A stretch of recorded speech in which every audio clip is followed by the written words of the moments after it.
Bien, bonjour bienvenue à cette rencontre SACRe. Donc je rappelle rapidement que ces rencontres ont été mises en place depuis l'année dernière. Il s'agit régulièrement de proposer aux doctorants, docteurs, chercheurs du laboratoire SACRe, mais pas seulement, c'est quelque chose qui s'est ouvert plus largement, des rencontres régulières avec des artistes ou des chercheurs ou des artistes-chercheurs qui travaillent autour de la recherche-création dans les différents domaines qui sont recouverts par le laboratoire et le programme doctoral SACRe.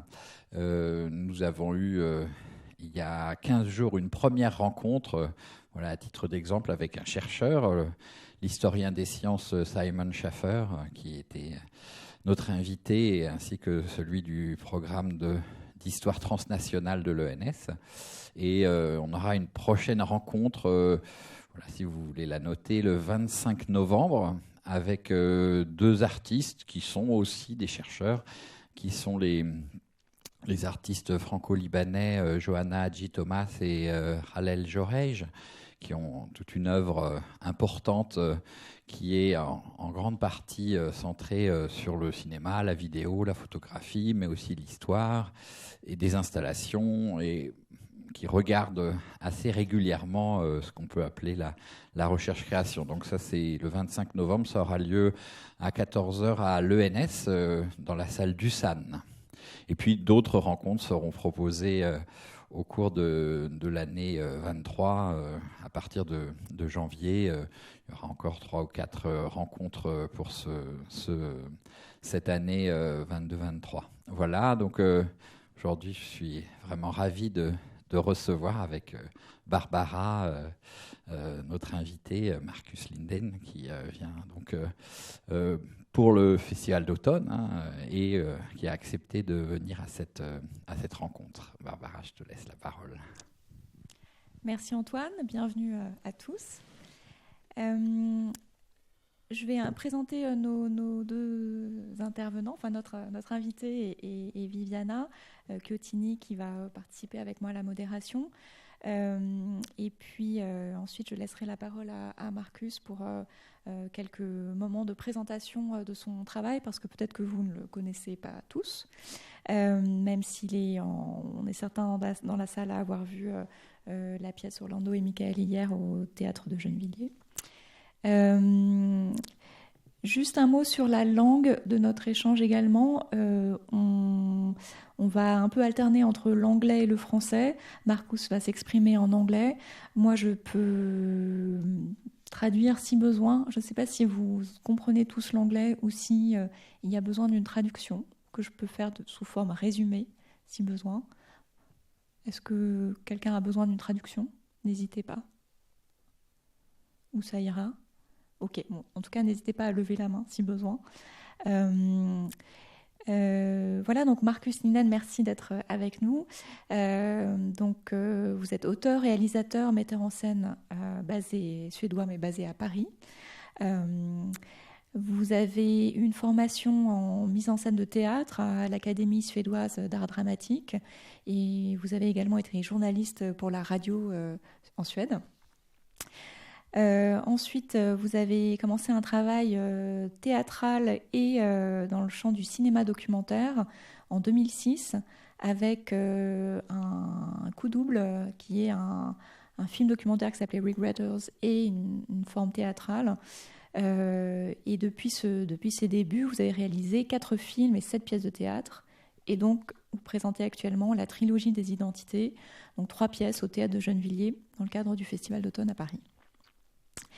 Donc c'est un travail qui traite des révolutions intimes, des questions de genre, du rapport au spectateur, du rêve, des représentations de soi, qui sont des thèmes très fréquemment abordés dans votre travail. Vous êtes artiste associé au Piccolo Teatro de Milan et à la Comédie de Caen au CDN de Normandie, avec votre collaboratrice, dramaturge Marianne Segol-Samoy, avec qui vous avez une compagnie de théâtre qui s'intitule Wild Minds. Voilà, nous, c'était très intéressant pour nous de vous inviter en raison de ce travail présenté au Festival d'automne, de ce travail entre théâtre, cinéma, installation, et aussi du fait que vous êtes engagé dans un travail de recherche qui prend la forme d'une thèse de recherche artistique à l'école d'art de Stockholm. Donc c'était un point de rencontre intéressant aussi avec le projet du doctorat SACRe. Je vais introduire brièvement Viviana Chiottini qui va se présenter un peu plus longuement, qui est doctorante du Conservatoire national d'art dramatique en 3e année. Et elle va présenter son sujet de thèse aussi dans quelques temps. Voilà. I will now switch to English to let you first make your presentation, to introduce your work, and then we'll follow with our questions. Thank you. Thank you for the invitation. I'm happy to be here. It's an honor to be at La Fémis, the film school, of course, and also in this context of the research, because it's really kind of similar, from what I understand, to where I am inscribed in Stockholm as a doctoral candidate at the film department of Stockholm University of the Arts. And we are also kind of sharing in between different disciplines, dance and opera and theater and cinema and so on. And I'm doing a research project. I will talk briefly about it in the presentation. I will begin. I will do this in English, and then maybe I will try to see if I can maybe answer some questions or in my French. But yeah, if something is unclear, please don't hesitate to ask. So I am. I started out, as Barbara was also saying, I actually started out as a journalist, as a writer and as a radio journalist in Sweden. And then I felt kind of trapped somehow in the regulations of journalism. And I started to long for fiction somehow, or for more possibilities of manipulating the material. I found that the stories in real life was really fascinating, but I got frustrated sometimes in the editing room at the radio, because the people I had interviewed, I felt they couldn't really perform their story the way that I would have liked them to perform it. So I found myself very forcefully trying to edit it in a way that made me start to long for more freedom, in a sense. So that's when I enrolled as a director student at the Theatre Academy in Stockholm. And since I started working as a theatre director and a writer, I have worked with documentary theatre, with using research and interviews as a basis for my work. And in a way, that the trilogy of plays that I am presenting these weeks in Festival d'Automne is a kind of example of that. And I'm gonna explain that. And I will show some clips also, so that you will see a little bit the different things. So the trilogy of identities consists of 3 plays, and they are all dealing with in a way the same theme, and which is identity. The first play is called Orlando y Michael, which is actually my very first work that's based on the documentary film Regretters. It's based on a encounter. This is the poster for the film. It's based on an encounter with 2 Swedish men that I brought together in the studio, and they discuss the fact that they both came to regret their sexual reassignment surgeries and and becoming women. And now they are questioning this decision, and they want to turn back to become men again. And they are meeting for the first time in the studio and having a conversation about their decision and their experience. And this became both a documentary film, which is still, it's available on Netflix if you want to search for it. It's called Regretters. But it was also turned into a theater play where actors were playing the parts. And it's this work that we are now doing a French version of many years later, because the first work was made in 2006 and the film came in 2010. And now we're doing this French new version in the theater called Orlando and Michael. The second part of the trilogy is a work that it's called Wild Minds. It's a work that was commissioned from the Modern Museum in Stockholm in 2015. It's based on interviews that I've made with maladaptive daydreamers in America. It's a psychological condition where people are daydreaming too much. So they are kind of trapped in their interior fantasy worlds. And so I found them online in a kind of help group for people who are suffering from this condition. In French, I think it's called rêveur compulsif. So I interviewed them individually, and on stage, it's a very simple kind of disposition. It's just a circle of chairs where audience members are sitting together with performers. And the performers are having the words from the interviews that I made, but it's kind of set into a conversation between 4 people, or 5 in the French version, yeah. So that a conversation that never really happened in real life, but it's all based on the interviews that I made before. And the third part of the of the trilogy is called L'Aventure Invisible. It's made in 2020. It was also performed here in Paris at Théâtre de Gennevilliers and at Festival d'Automne, but it has been touring quite a lot in Europe now during the past year. And it's based on 3 interviews that I have made with 3 very different stories. I can just mention them briefly. It's a brain scientist that has a stroke and loses her memories and her identity. There's a video artist that is obsessed by the queer photographer Claude Cahun from the 30s and 40s. And then there is the first man in the world who's actually a French man who went through a full facial transplantation. So he lives with the face of someone else. And those 3 stories are performed by 3 performers in a kind of circular scenography that looks like this, where the audience is, again, this is from a rehearsal, but the audience is sitting together with the performers and listening to a conversation. So it's very simple as a format. All the 3 plays is just basically intimate conversations, and you're sitting, there's no stage, so you're sitting together with the performers and you're listening to the stories. So this is something that I'm doing in the theater. I have been doing in these last 3 plays, is like really trying to understand what can the conversation as a format give for a theatrical experience. But just to mention something about my film work also, I have made 3 feature films or feature documentary films and 2 shorts. And the last film that I made that was released here in France is called The Raft. It was presented in cinemas here in France in 2018.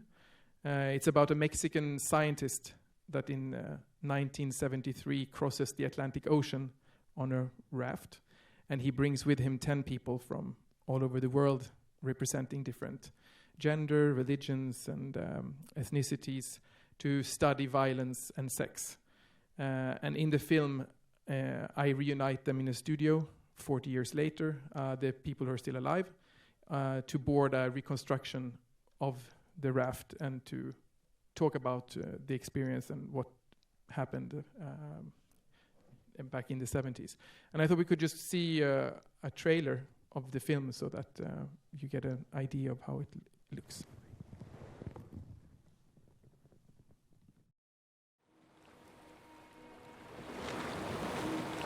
All my life, I have wanted to know why people fight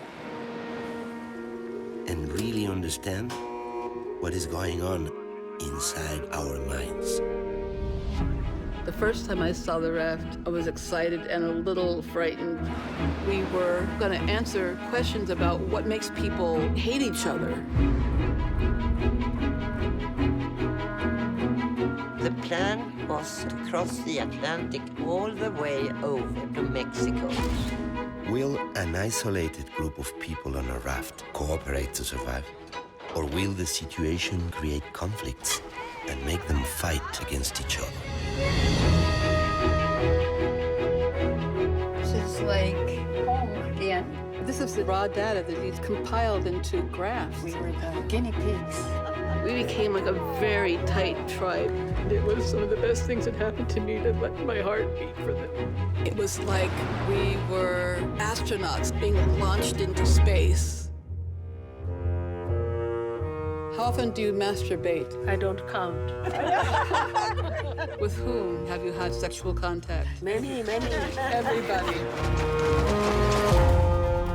He was a threat. The idea kind of lit like a match. Should we do it? Should we do it? Should we do it? Murder.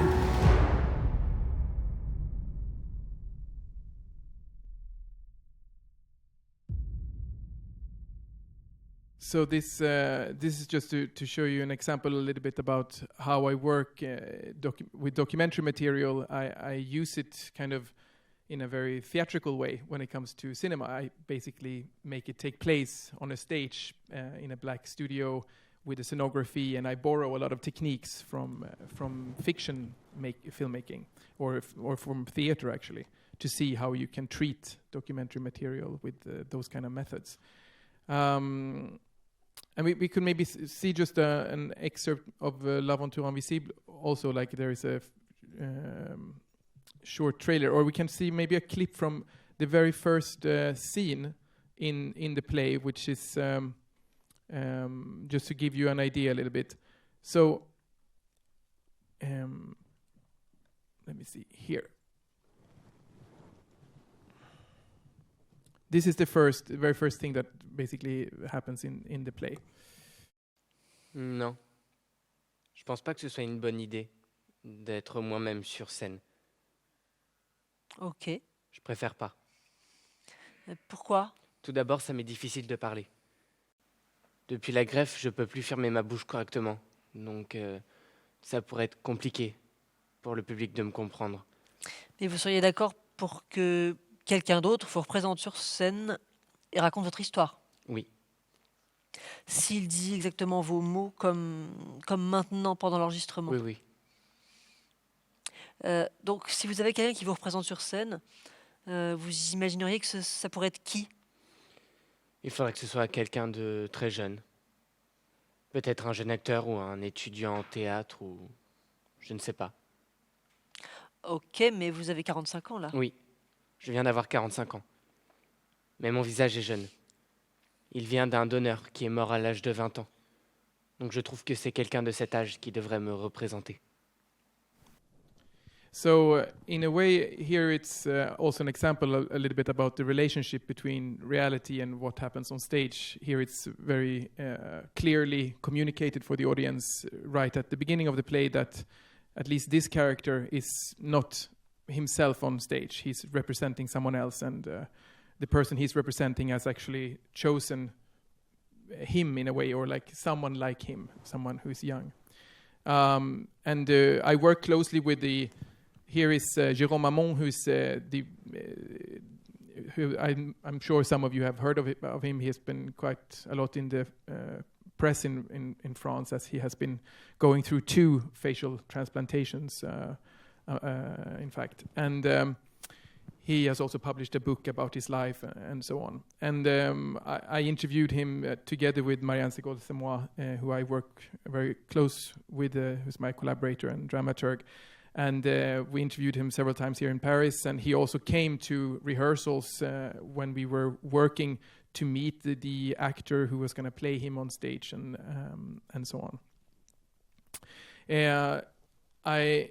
I can say something, for example, just to give you another example. Now I'm talking a little bit specifically about L'Aventure Invisible because I think maybe it's better to talk about one project and give you a little bit insight into it.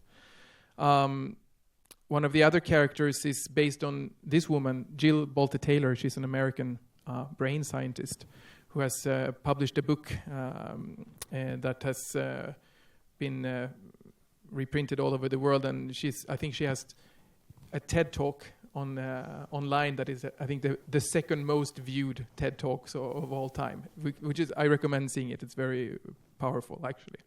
And she has, as a brain scientist, she had a stroke, and obviously, when she was 37, and she were able to kind of experience the obviously happening from the inside of her own brain, and she wrote a book about this, and it was a big journey for her to lose all her memory, her identity, and she worked 8 years of her life to come back to being a person and a brain scientist again.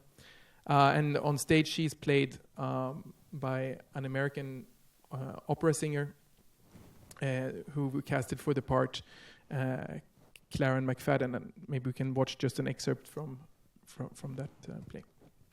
Et les souvenirs de votre vie passée, au bout d'un certain temps, ils ont commencé à revenir? Non, pas vraiment. Elle m'a montré des albums photos en m'expliquant qui était qui dans la famille, mais je ne reconnaissais personne. Et quand vous voyez des photos de vous, qu'est-ce que vous ressentiez? Je pouvais voir que la personne sur les photos me ressemblait, mais j'avais aucun lien avec elle. C'était une étrangère. Et ce qui était encore plus étrange, c'est de me voir sur les vidéos. Ah bon? Ouais. Parce que j'ai trouvé des cassettes vidéo de conférences et de séminaires. Et ça m'a été très utile. J'ai étudié la façon dont je parlais, dont je bougeais, dont je tenais mes mains. Vous avez regardé des cassettes vidéo pour réapprendre à être vous-même? Oui. Ou non, peut-être pas pour être moi, mais pour savoir comment agir en tant que moi.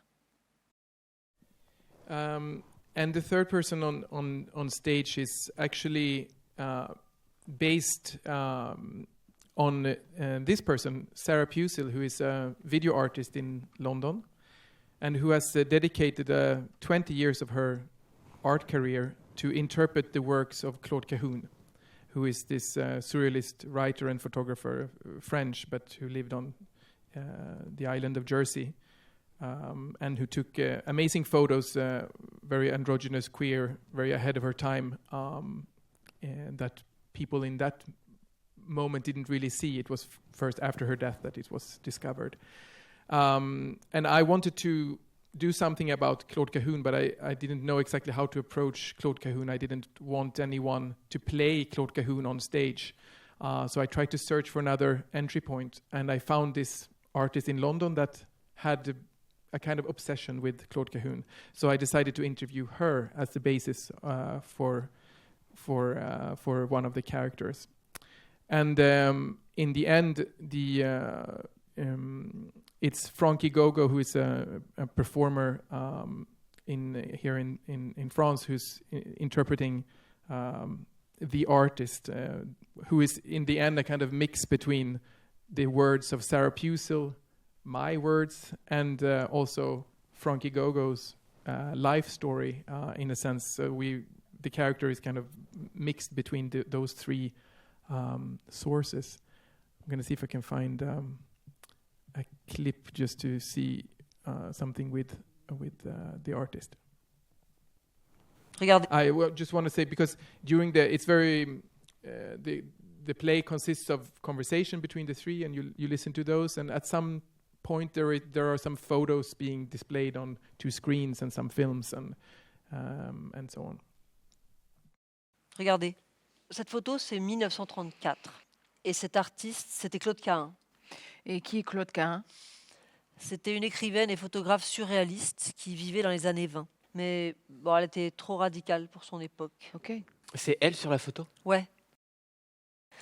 Elle faisait toujours des autoportraits où elle jouait des personnages androgynes, comme celle-là. Regardez-la, ou peu importe en fait. Ouais, c'est vrai.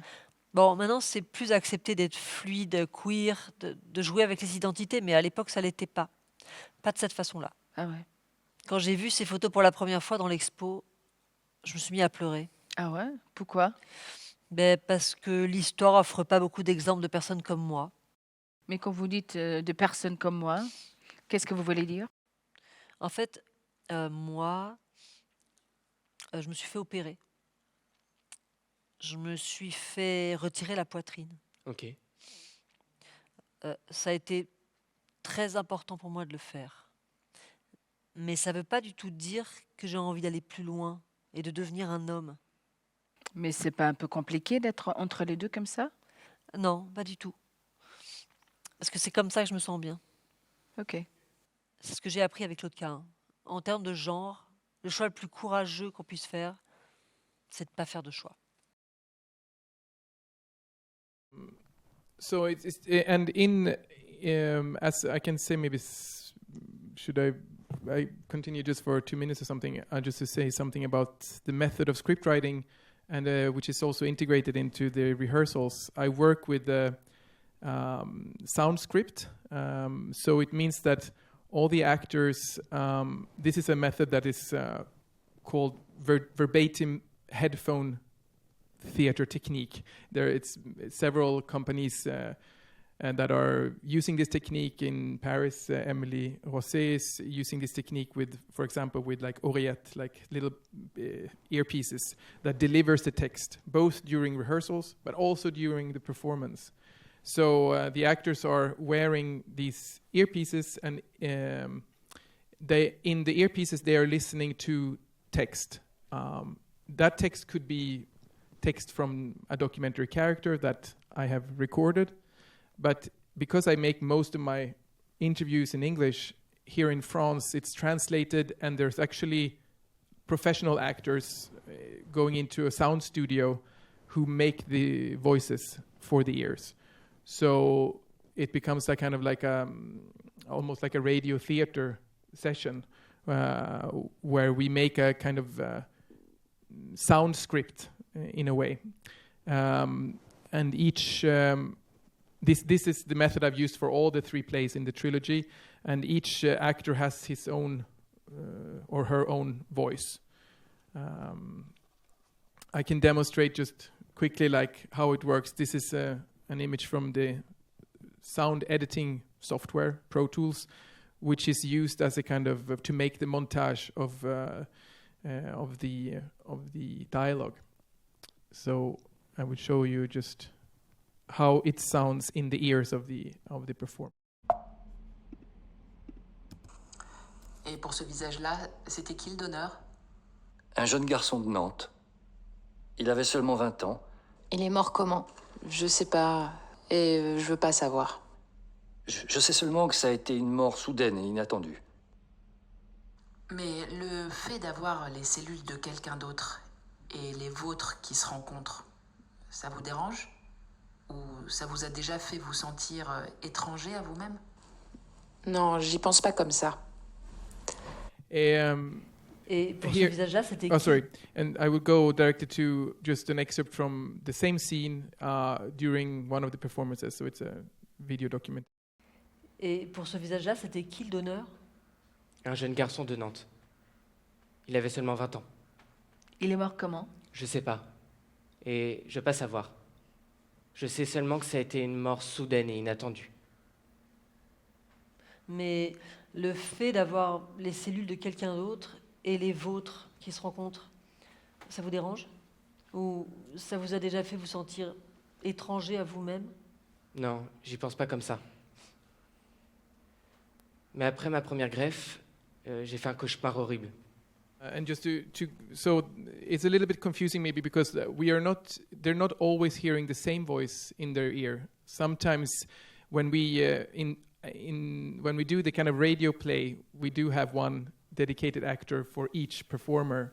But when we rework the script during rehearsals, we sometimes change things, and then it might be Marianne, my artistic collaborator, who is reading it and who's I'm rewriting something, she's translating it, and then she will read it with her voice. So in the end, that's why sometimes the actors will hear several voices, but it will come out as one when they talk. So yeah, I will just show you again to read.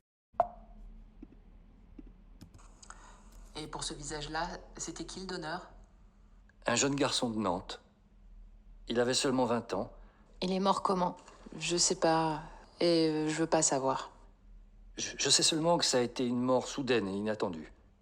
So that's, I mean, in a way it's very broken, the sound script in their ears, but the audience will not think about that. And this kind of technique, it creates a dialogue, a form of dialogue that is different from the way a dialogue becomes when you learn the text by heart, and when it's delivered the traditional way, it sometimes has a more authentic vibe to it, and sometimes it's something strange to it, something that is a little bit off or weird. It's just examples of this method. But maybe that could be enough as a presentation, just to show you something of my work, and I'm happy to elaborate with questions and dive back into the material and show you more pictures, clips, and things like this. Thank you very much. So perhaps Viviana. Bonjour. Je suis heureuse d'être parmi vous et de participer à cette rencontre avec Marcus Lindeen, je prononce correctement, dont la pratique est remarquable. Et donc voilà, merci Barbara pour cette invitation. Je m'appelle Viviana Chiotini. Voilà, je me présente un peu. Je suis scénographe et metteuse en scène. Et je suis d'origine hellénique. Enfin, je viens d'Athènes, de Grèce.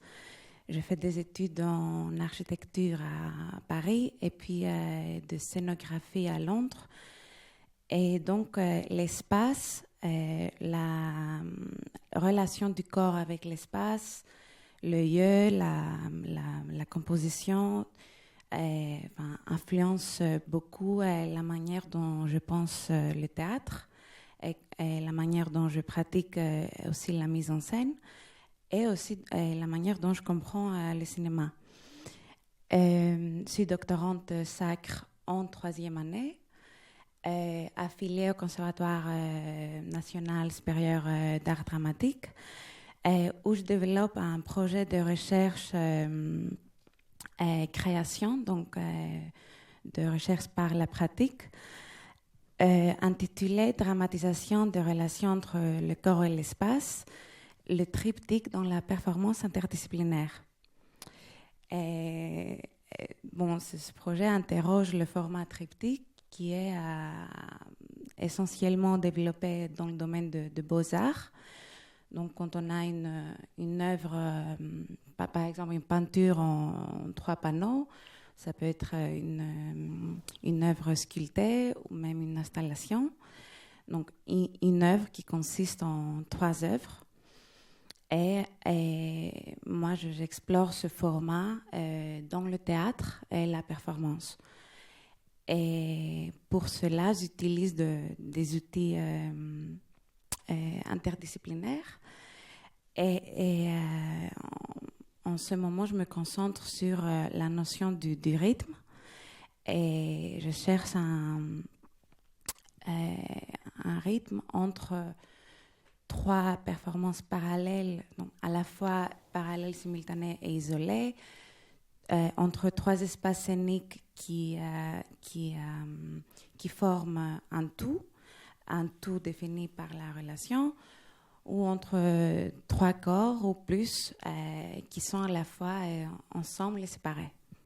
Voilà, juste un peu sur ma recherche. Et donc, comme j'explore la scénographie comme un champ en expansion, donc la scénographie qui dépasse les conventions du décor, du du théâtre ou du cinéma. Et je voudrais poser quelques questions par rapport à l'espace dans votre travail et le processus de création de cette scénographie. Donc, dans la trilogie des identités, on retrouve, si je ne me trompe pas, dans les trois, on retrouve une scénographie circulaire et je me demande si cet espace porte un sens. Moi, j'ai pu voir dans le festival d'automne, j'ai vu à Orlando Michael. Et donc, par exemple, ces deux demi-cercles connectés me font penser au thème de la rencontre. Et je me suis dit aussi que quand j'ai vu le spectacle que chaque demi-cercle pourrait symboliser l'homme et la femme, comme tout simplement comme les interprètes sont assis au milieu, donc un peu entre les deux, comme il s'agit de deux hommes qui ont subi la réassignation du sexe. Voilà. Et voilà, donc ce dispositif circulaire, ça me fait penser à beaucoup de choses, au mythe de l'androgyne, pardon.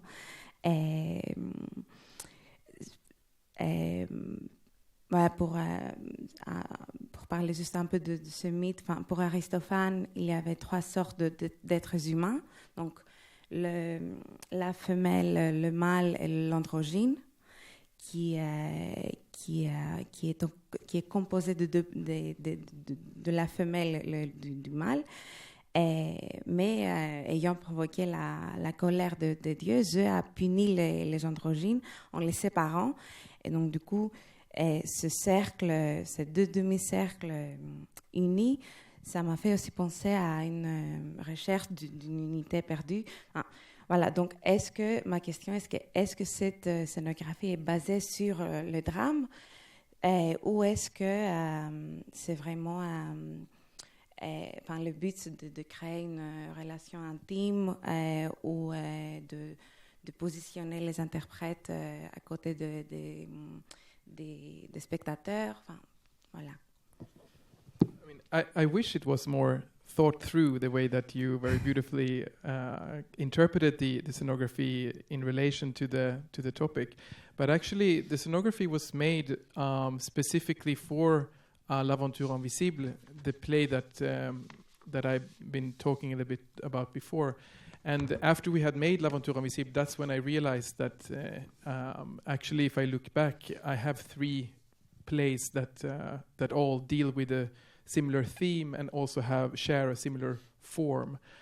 So I was having this L'Aventure Invisible in this scenography here, but also this Wild Minds that was presented in a circle of chairs.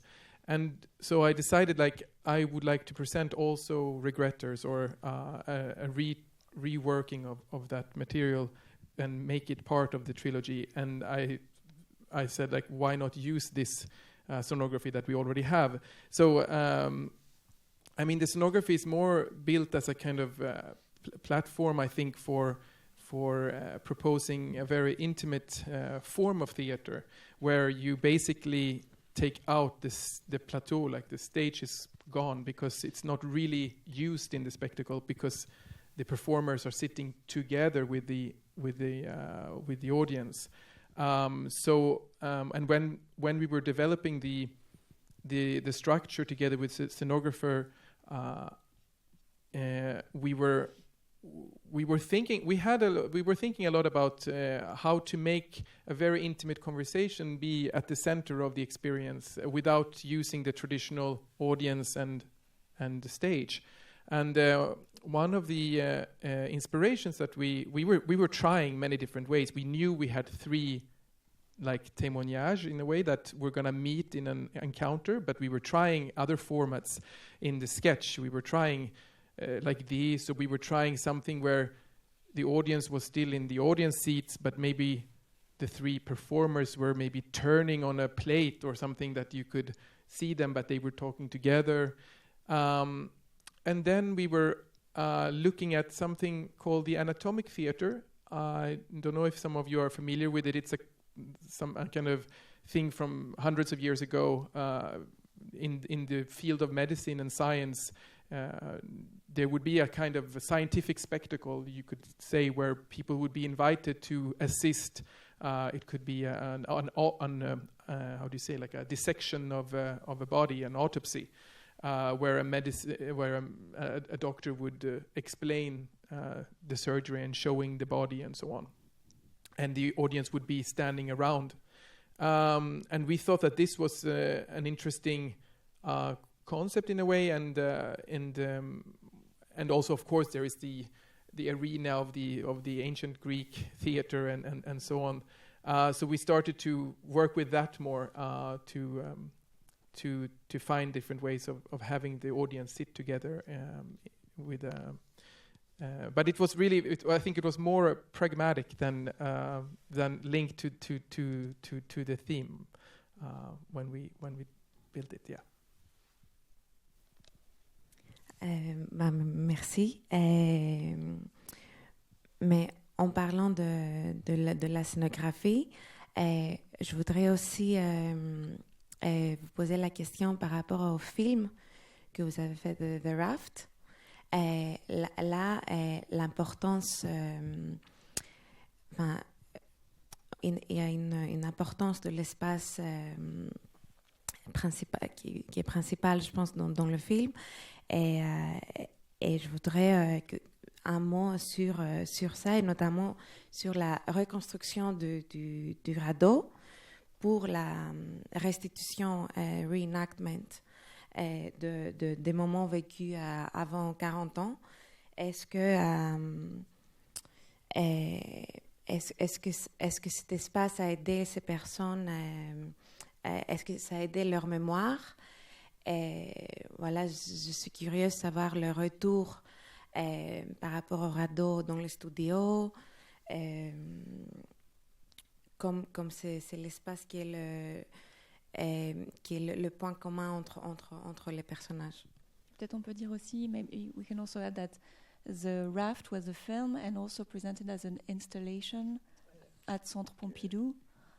So also that's an interesting... Yeah, right. It was an installation, like an interactive installation, where the same material from this is a shot from when we are building the installation in Pompidou, but it consisted of, you could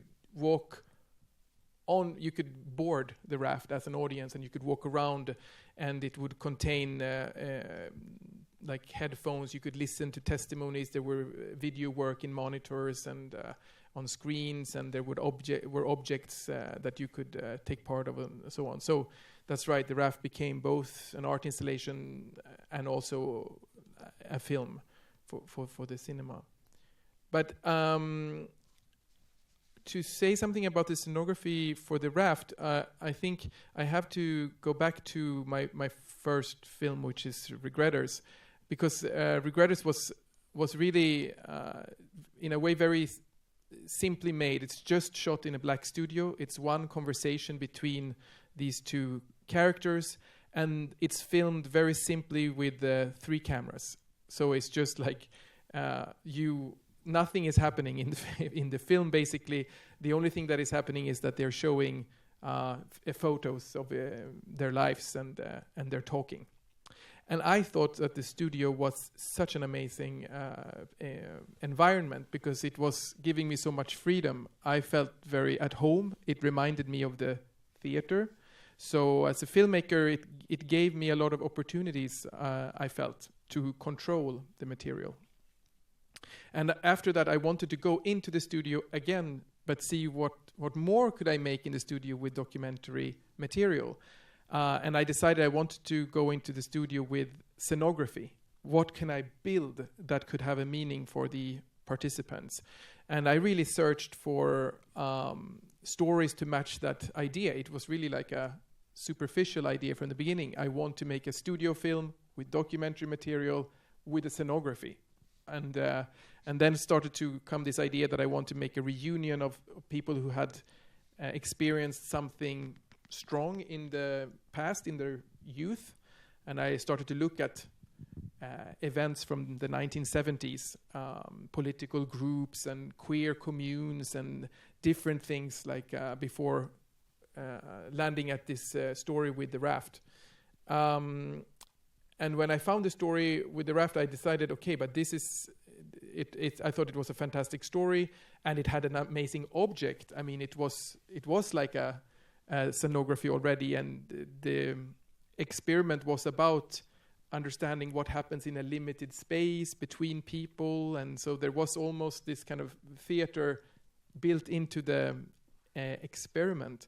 So I decided to make a replica of the raft in the Black Studio, and I worked together with a set designer, a Danish set designer, Simone Grau Rooney, who's the set designer of Lars von Trier. So she had a lot of experience of making also films inside the studio environment with him, and she was very key in developing how to make the scenography. In the beginning, I wanted it to make a replica in the same material, colors, that everything would be exact as in the past. But Simone, she thought that when the old people come to the studio, they will just start to look for mistakes, like the windows they weren't like this exactly, and the table weren't really there, and so it's better to propose something that is obviously a sketch, something that is more like a scenography, like an as if. And I think that was a good idea, and we did that. So we made this plywood kind of decor, and I think it functioned as a kind of memory theater in a way. So it helped the participants to remember, I think, so that they could be in different places on the raft to discuss what they had been through. Let me see if I have some.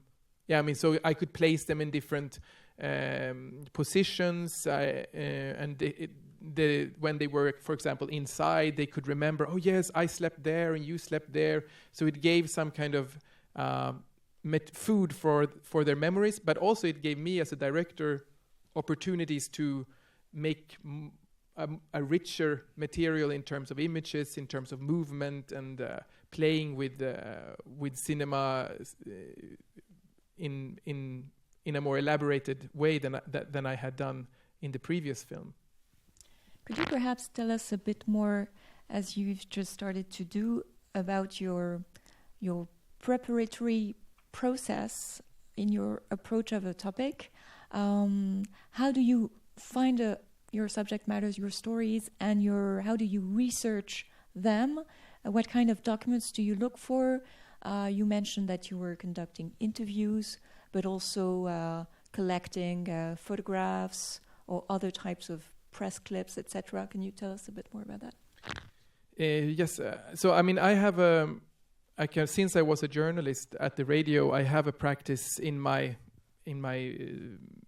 work that is about collecting stories, and I have in the beginning when I started with radio and worked with journalism, I had this kind of system to archive clips. So I would read a lot of newspapers, magazines, and I would rip out articles that I thought were interesting, and I would sort them in different subjects. Here the subjects are saying in Swedish, but it says disappearances on the first one, or eternal youth or eternal life on the second one. So it would be themes that maybe would interest me, and I would kind of try to combine things and see if I could make things meet.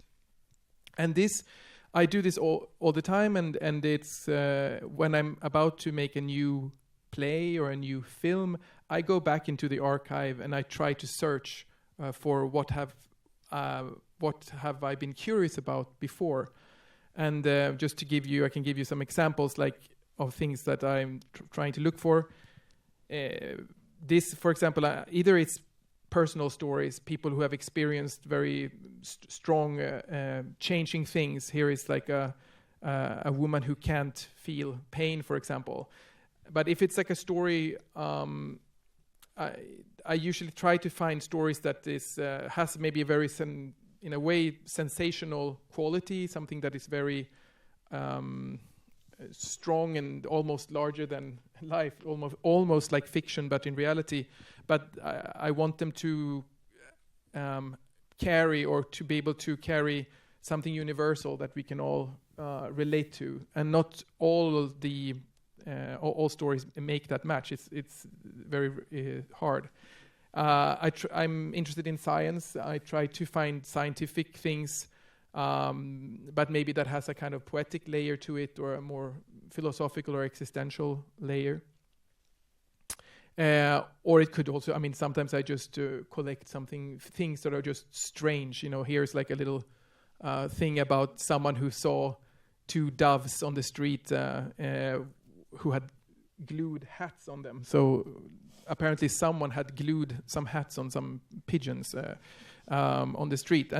Just these like little small things. Maybe that, this might not be a play, but or it could be like when I go, of course, as a lot of artists do, I think we collect things and we search for inspiration, or there could be photos or art exhibitions that catches my eye that I feel can feed the material.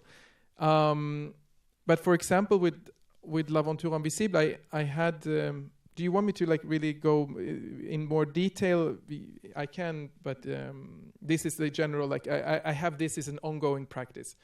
But if we take L'Aventure Invisible, for example, the first thing that I was interested in was really the work of Claude Cahun. I had read an article in an American magazine that was like a review of a book that she had written. And that was the first time I heard about Claude Cahun. I didn't know her work. I hadn't seen her photos. This was many, many years ago. And in this review, they mentioned the title, which is the Invisible Adventure, Det osynliga äventyret, or L'Aventure Invisible. And I thought this title was amazing. It sounds like a children's book or something, or at the same time it could be something very profound. And I felt it was so. I got a lot of inspiration from this title, and I felt I want to make a work with this title. That's how sometimes for me it begins, very superficially, with like a form or a title, and then I go back and try to find stories to match that. But I try to, when I get an idea, I try to do a lot of research, find a lot of information, of course, read books and about the topic. In this case, I also went to the island of Jersey where Claude Cahun lived, together with her companion, to visit her grave, to visit the archives, and to try to understand also what could match with the story of Claude Cahun. So I was looking in my archive and seeing what are the other stories there that I had fallen for, and I knew that this picture was in my archive, and I thought it was, sorry if it's a little bit strong image, but it's from a facial transplantation. It's from the National Geographic, this image. And it was about Laurent Lantieri, who's a surgeon here in Paris, who is actually the first surgeon in the world who were able to make a full facial transplantation for Jérôme Mamon, who is his patient. And I thought that this was really fascinating. I thought that this said something interesting about identity. What would it mean to basically wear the face of someone else? Like, how does it affect you? It's a science fiction subject also. Yeah. A number of movies. So totally. So it has that quality of the fiction, but it's taken from real life, and so this triggers me somehow. And so I searched for a long time to try to find a combination. How can I combine facial transplantation with the theme of Claude Cahun? And it takes a long time, and then in the end I found this third thing with Jill Bolte Taylor and her book and so on, and decided to make this kind of conversation between them. But it takes I make interviews. So Jill Bolte Taylor, I interviewed her I think 3 times, And I transcribe all the interviews for hundreds and pages of exact transcriptions of what she says. And then Marianne Segol-Samoa and me, she makes a translation into French. We start to process the text and to make it into conversation with the other two, which is a quite lengthy process. But it's that's some part of the process. Vous avez travaillé avec des personnes réelles, c'est-à-dire des personnes concernées, comme sur The Regretters. Et vous avez aussi travaillé avec des acteurs et aussi avec des interprètes qui ont des points communs, par exemple qui s'identifient comme trans, dans le cas de Orlando et Michael. Donc je me demande, je voudrais un commentaire sur les différences du processus de création et de la direction de ces trois types, si vous voulez, de personnes. I think that's a good question because, of course, in a way, it's a good example with Regretters because in Regretters, the film, I work with the real people who are actually presenting themselves as themselves, but they're guided by me in the conversation. The conversation is put on stage in a way. It's controlled by me, so I would let them speak freely, but I would also intervene with questions and with asking for retakes and these kind of things. And they would also be hired in the film production as actors of themselves. So I would also have a relationship professionally with them where they are actually not just documentary subjects, they are actually paid as actors to portray themselves in a sense, which I think changes a little bit the relationship between me as a documentary filmmaker or a director and the subjects who, as actors, have another form of agency. All of a sudden they can participate in another way, and but of course I can also have more freedom with manipulation in a sense.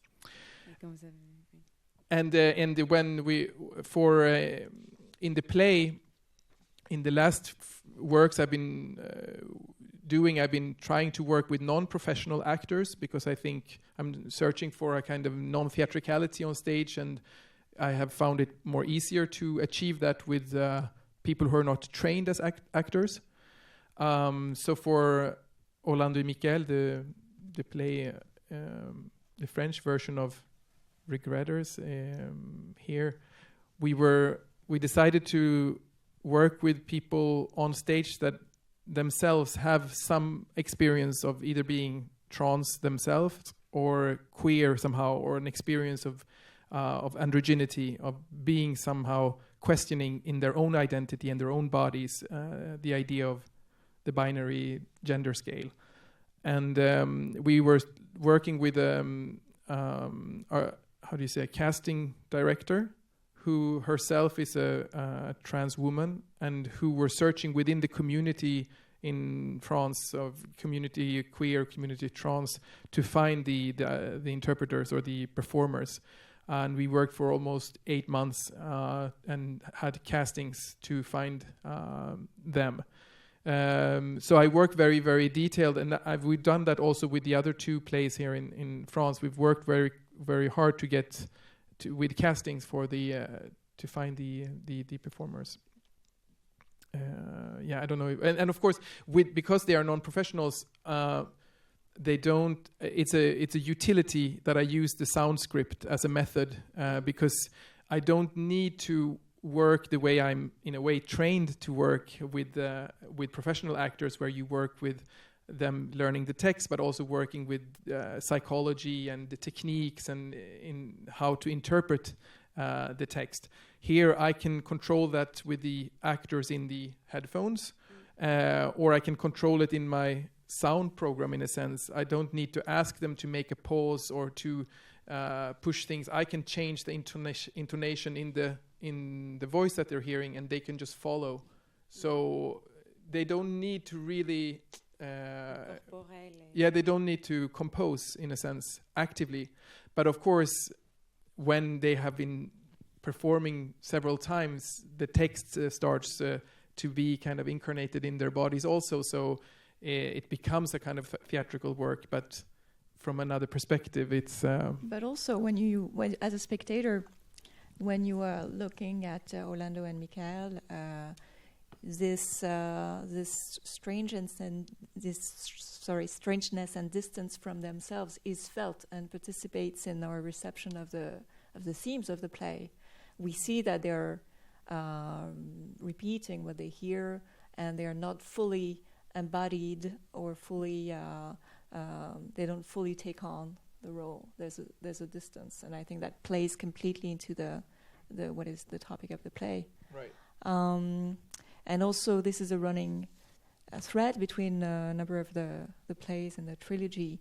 This idea of being at a distance from oneself, and you're staging conversations between different persons, but also reflecting on the conversations that we have with ourselves, the sorts of gaps that we experience between the social self and the inner self, between reality and representations.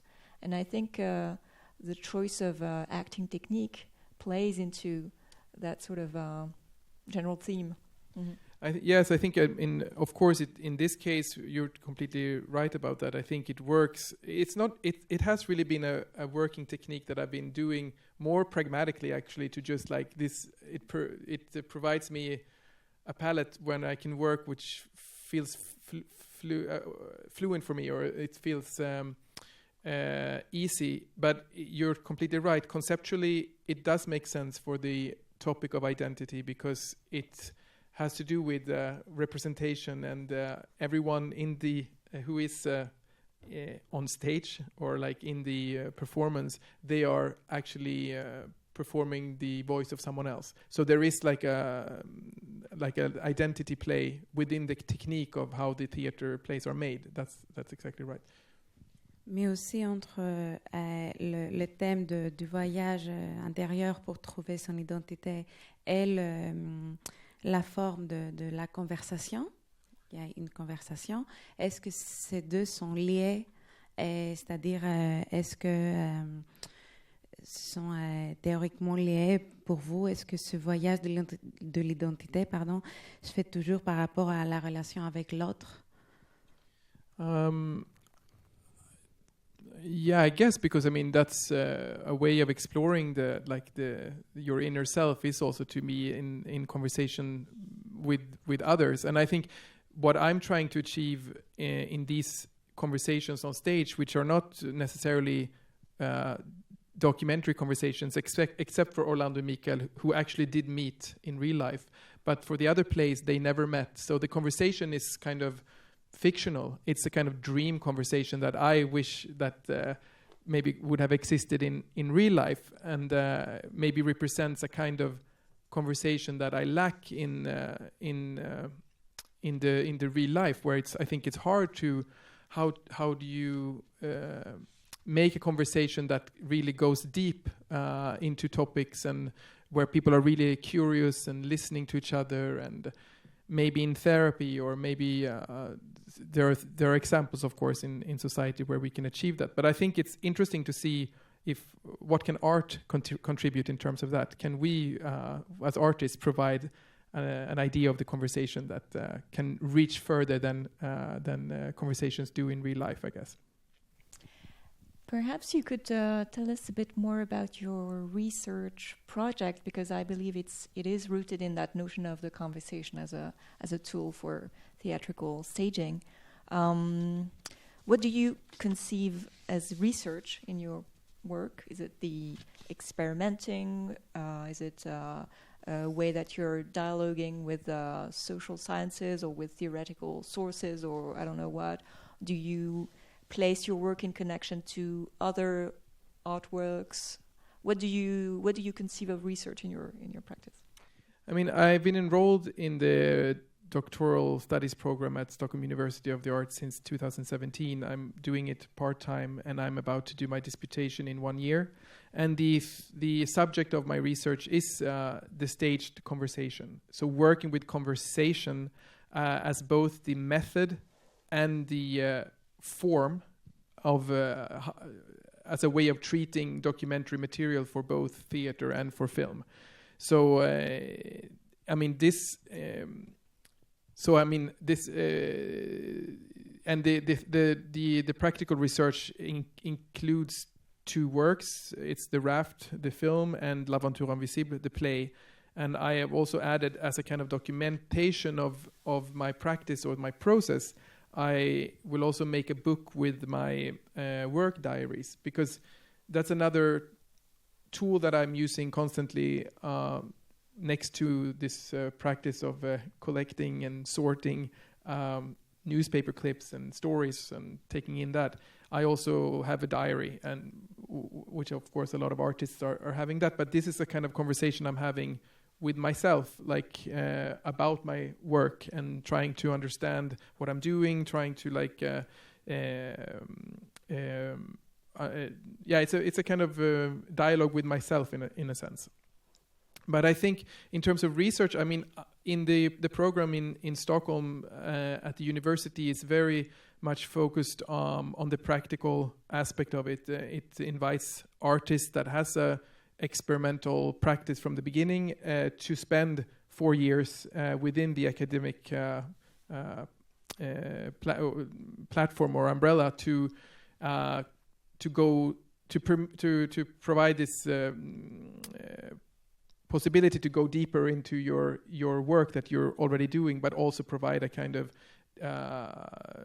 documentation and discussion with other researchers and artists around your work. So this university doesn't have this like a lot of other European universities have for artists, that there isn't this second leg, which is the theory. So we don't have to necessarily involve theory into the work. So it's more when it comes to putting your project in relation to other works, it's maybe more artistic work that I go into dialogue with. I mean, for example, I think I've been very inspired by documentary theater in France, for example. Since I moved here, I think the work of Émilie Rosset or Mohamed El Khatib, for example, are working are also trying to explore what can you do with reality on stage in different ways. So I think that there are other artists and practitioners that I'm interested in mirroring myself with, both in a French context, but of course also in Sweden and other countries. Bonjour, j'avais une question sur le processus de travail, notamment au niveau de l'écriture. Je voulais savoir jusqu'où allait l'écriture de ce scénario, de ce script, à partir des entretiens que vous faites. Est-ce que c'est un processus qui est collectif ou personnel, et jusqu'où ça va? Qu'est-ce qui est donné à ceux qui sont sur scène? Est-ce que c'est quelque chose qui va jusqu'à un texte très précis, où il n'y a pas de part d'improvisation, voilà, jusqu'où va le travail d'écriture? I mean, the technique with the earpieces, it really blocks all the possibilities for improvisation from the actors, so they are not able to improvise in a sense. So in that sense, when the script is fixed and locked, it stays exactly the same in terms of rhythm and in terms of exact phrasing of the lines. So it's very precise in the writing, even though the writing process takes the form of both actual writing from the transcripts of the interviews, where I start those hundreds of pages of interview transcripts, and then I add things, I rework things with my own words also, and rewrites things, and then we record with the voice actors, and then we change things in the rehearsals. So the writing continues, but within the the editing or the montage of the sound. So I think the writing process there is, of course, when we are, as I'm now with the trilogy, when we have worked in French, I mean, Marianne Segol-Samoa is very key to my work. I mean, that's also why we have a company together. And so she is, a kind of co-creator in a sense, because she translates the text into French in several stages of the work, both before we go into the recording with the actors, but also in the rehearsals. Like when I want to rewrite a line or when I want to change things, it will be her who instantly makes a new translation, and we have a dialogue, of course, her and me, like about this development. So as a dramaturg, also she's very influential in that work. But it's not really. Actually, in the one case of the artist who's in L'Aventure Invisible, who's played by Frankie Gogo, there. We did, in the end of the rehearsals, find something that had to do with his life personally that I decided to include.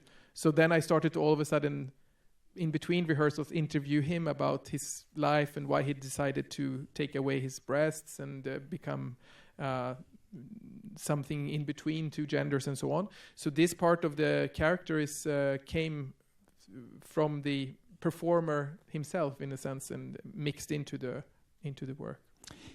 Et sinon, est-ce qu'il n'y a pas eu un moment de l'idée de donner ce texte à apprendre sans passer par l'oreillette?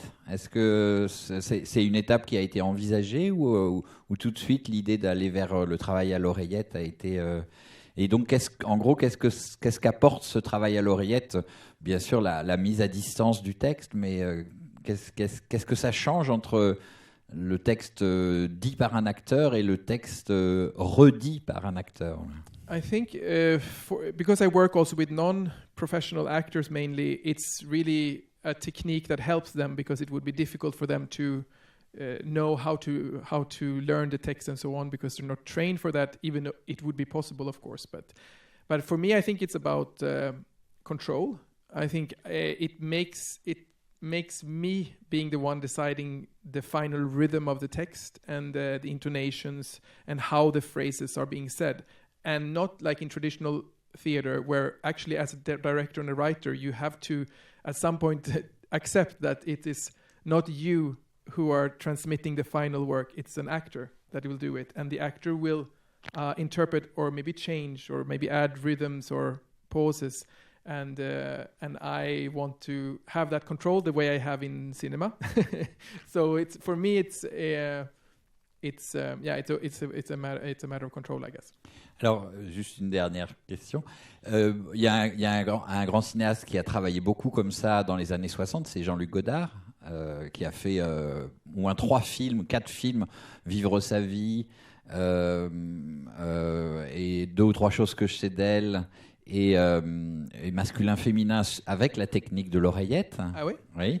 Et qui utilise beaucoup la technique de l'oreillette un petit peu dans ce sens-là, c'est-à-dire parce que c'est lui qui veut parler à travers les personnages, notamment les personnages joués par Jean-Pierre Léaud ou Anna Karina, donc il les fait parler à l'oreillette, et il est intéressé toujours par l'idée que ce qu'il leur dit à l'oreillette va être redit par eux avec une forme de distance. Bon, c'est quelque chose qui est très très visible dans 2 ou 3 choses que je sais d'elle avec Marina Vladi, qui dit le texte de Godard, mais on voit très bien qu'elle le dit, qu'elle ne le comprend pas forcément d'ailleurs, elle le dit. Et puis cette technique de l'oreillette va aussi avec quelque chose qui ressemble à ce que vous faites, c'est ce que moi j'appelle un peu la technique du ready-made chez Godard, c'est-à-dire qu'il fait venir des gens qui jouent leur propre, qui sont eux-mêmes. Donc par exemple dans Vivre sa vie, le moment où Godard travaille à l'oreillette avec Anna Karina, c'est quand elle rencontre Brice Parrain, le philosophe, et donc Godard lui dit ce qu'elle doit dire, et lui, qui est philosophe, joue son propre rôle, exactement comme... lui, il joue sans oreillette. Le philosophe, il joue sans oreillette. Non, oui, le philosophe, il joue sans oreillette, là, dans ce cas-là. Donc voilà, il y a cette idée de faire intervenir dans le film des gens qui jouent leur propre personnage, un petit peu comme la situation qui est celle au début de l'Aventure invisible. Sauf que là, vous partez sur l'idée que c'est un acteur qui joue un autre. Mais c'est comme si vous aviez demandé à la scientifique d'être présent sur scène, par exemple, à côté, d'une certaine manière, de l'acteur, de l'actrice qui joue le personnage. No, but I think there is something strong. I mean, I've been with, how do you say, like taking the words of someone else, like, and there is something to be explored. I think also in how you perform that. I'm very fascinated, for example, by interpretation in terms of when in language also, when someone is being translated and the person is still present just next to that person, and I would like to see if that's something that I could explore. I didn't know that Godard had been using the oreillette. I'm fascinated by that. I would like to know more about that. You have to see this film. Yes. Of course, I will. And also Bruno Dumont, as Eline pointed out yesterday, does that in Malut and probably other films. Perhaps that could be a time for questions. I think we have on a un autre micro. Un quatrième.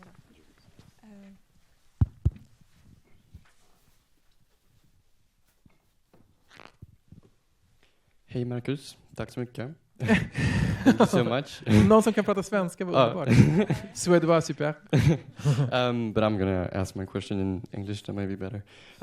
Thank you so much for all that you talked about. This is really very interesting, so this might go all over the place. But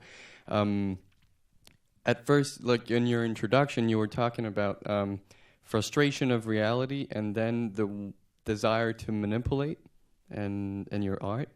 And so what I see and what I discover is that you have this will to really entrench your manipulation in reality by including the public in another mindset than just being the public and like watch a demonstration, but like take part in the process and listen to individuals that could be just like you and me, and like we're talking.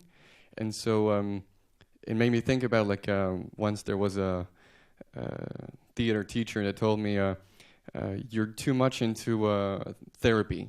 Like what you're doing is therapy. You're just because I was sitting with my réplique and we were just talking. I wanted it to be really real, and she was saying this is not the place of theater because this is too much into a psychological process, and you could do this in a group therapy. And so I wanted to have your mind to have your answer about this and what you picture yourself as, far from creative process that is on the stage and like maybe music and maybe like actors that are professionals and etc. How do you perceive this? I don't know if this is clear at all, but. But maybe this aspect of therapy, I think that's fascinating, and I think that what I do has a kind of therapeutic level. It resembles a little bit the therapeutic conversation. I think the group therapy in Wild Minds. I think it's never clearly said when the audience go into the circle of chairs. The chairs are empty. And so the performers are kind of hidden with the audience, and everyone sits down and the circle closes, and after a moment of silence, all of a sudden someone from the audience starts speaking, and you realize that, okay, the performers are with us, kind of. And I think it's never really clear. It's not like welcome to the Daydreamers Anonymous or something like that. It's not really said as a therapeutical situation, but I think that's the feeling that people get, that it resembles a group therapy situation or something like that.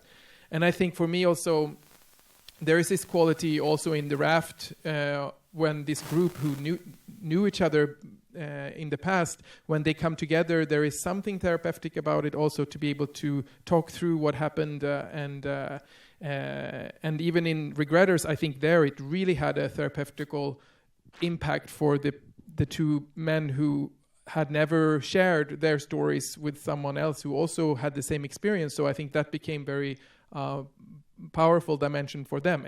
It's maybe not the same impact, of course, for the audience, but But I mean, I'm very interested in how this can go together, I think, and I don't know if you've seen. I mean, there are other artists that are working. I saw now in HBO there's a new series called The Rehearsal. I don't know if anyone have seen it, but it's trying to like invite. It's kind of a reality show in a way, but with a very huge budget. So they would take on a real person's problem, and then they, for example, in the first episode, the real person is someone who is part of a, how do you say it, like a quiz night group, going to the same bar every Friday in Brooklyn with his friends and participating in quiz shows. But he had a problem because he had lied to one of his friends in the group many years earlier that he had a academic degree that he didn't have, and he wanted to come clean. So the TV show kind of helps him practice how to approach this friend group with the truth, and they have reconstructed the bar in the minutious detail inside a studio, and with staff and objects. It's really crazy. Like, so much money must have gone into this, and so he gets to like practice like as it's some kind of therapy, like luxury therapy, through this scene that he's gonna do for real, like to tell the truth to his friend, to kind of make sure he will do it the right way and so on. So I think, I mean, there is this aspect of a lot of documentary work that is curious about this. I think it's interesting because it connects to the raft in a way, the way that we talked about that with Viviana, the raft as the initial experiment, looking a lot like what a reality TV show would be like today, with a sort of mastermind who tries to create conflicts between the characters in a closed space and fuel their rivalries and violence and their sex relationships, etc. So are you interested in that sort of reality TV format? And I had a more general question about your connection to pop culture, media culture, because also tabloid culture, la presse à sensation, reality TV, and also perhaps television series. Are you interested in that universe, and how do you sort of dialogue with it? Maybe in my practice, maybe not pop culture so much, but certainly the sensationalist press somehow. I mean, I worked, even as a teenager, I worked at the biggest tabloid newspaper in Sweden, and I was already very fascinated in a sense with these kind of stories that had that those kind of dimensions. But I was at the same time, as a journalist back then in this field, very frustrated also because, of course, it is very cynical, and the work of tabloid journalism. So, but I think that the spotlight or the compass used by tabloid journalism is very interesting, in fact, because it usually finds stories that speak to, on a very essential level, to something within us, something that can trouble us or something that can provoke us. But if you take it out of this kind of sensationalist context and puts it in the other format, like radio or a documentary film or a theater play, you can reach something else, I think, with it, and almost like you treat it as modern mythology or something like that. And that, I think, is fascinating. What was that? Yeah, just the raft. Why did you choose to have the voiceover said by the anthropologist who did the experiment? Because it creates a very disquieting feeling for the spectator to have to identify with that voice. I think for the raft, it was one of the things. I mean, in a sense, I kind of realized that I was doing a similar journey as the scientist. I mean, in the beginning of the process, I felt that the scientist. Now maybe most of you haven't seen this film, but basically the crew that I reunite, they are all agreeing with each other that it was the scientist himself that was the big problem on board, and the big conflict that happened wasn't between them; it was between them as a group and him. So for me, it posed some problems. How do I play with conflict when there is nothing conflictuous between the characters in my studio. So I realized I needed the voice of Santiago, the scientist, in the film somehow to be able to create that kind of conflict to the film. And that's how I chose to have an actor come and interpret him and so on. Other questions?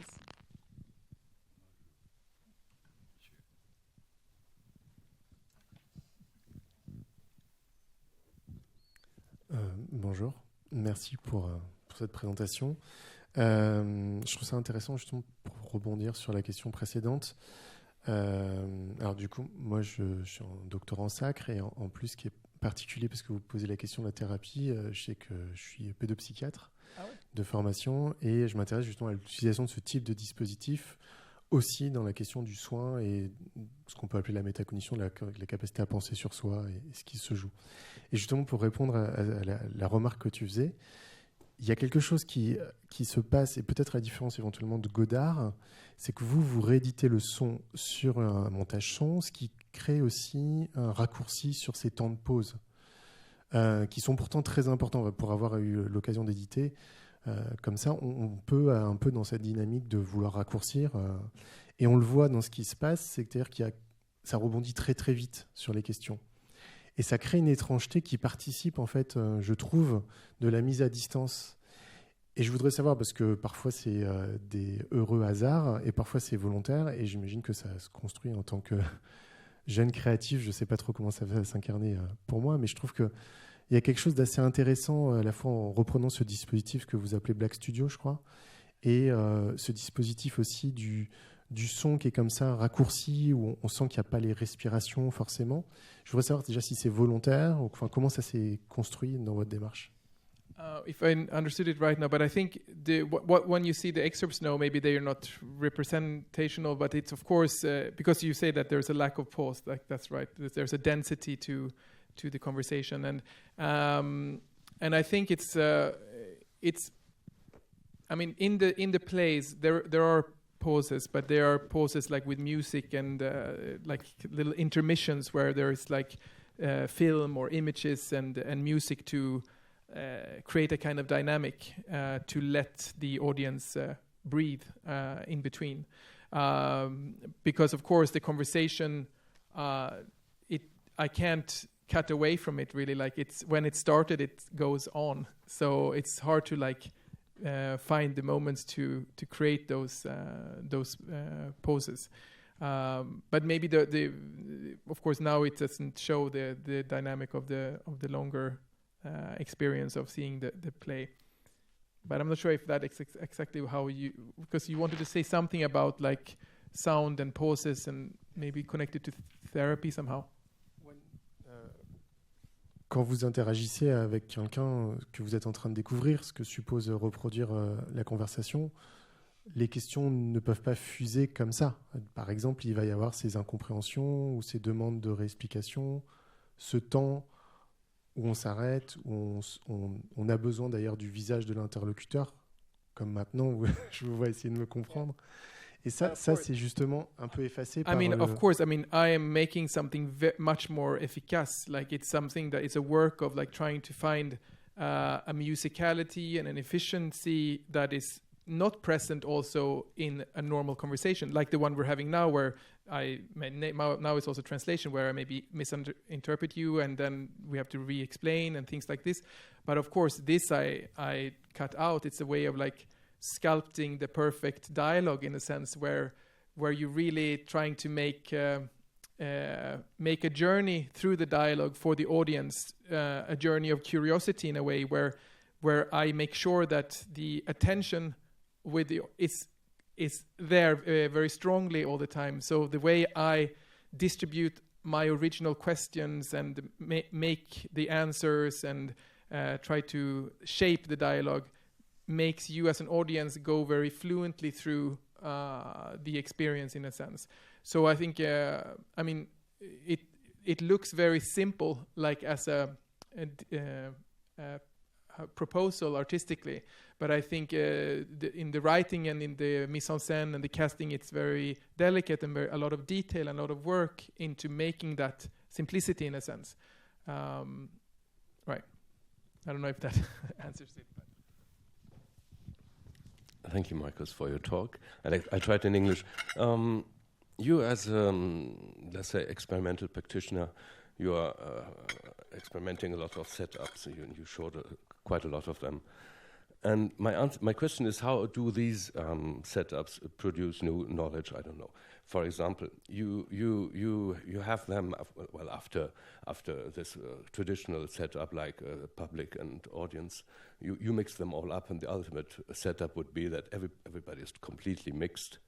So you showed some photos like this one or others where only the actors are on stage, and then you have the other scenario where you have everybody on stage. So you, not as a director, as let's say a spectator of your own play, what does it really change if you have the audience with or without that's interesting. I mean, it's yes, the excerpts now have been captured during a rehearsal moment when the audience is not there, and I think it changes really a lot, because I think one thing that is strong with the experience of this situation of the circle is that everyone is visible.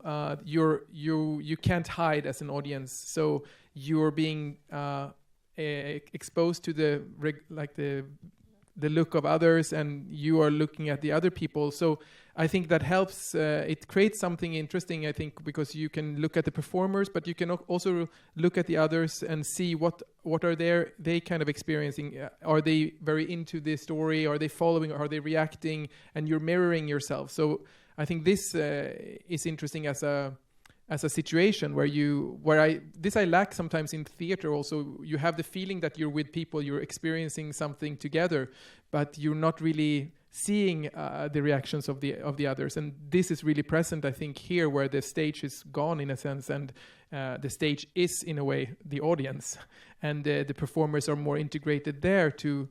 So I think it also puts not only the conversation, the talking in focus, but also the listening and the receiving of other people's stories.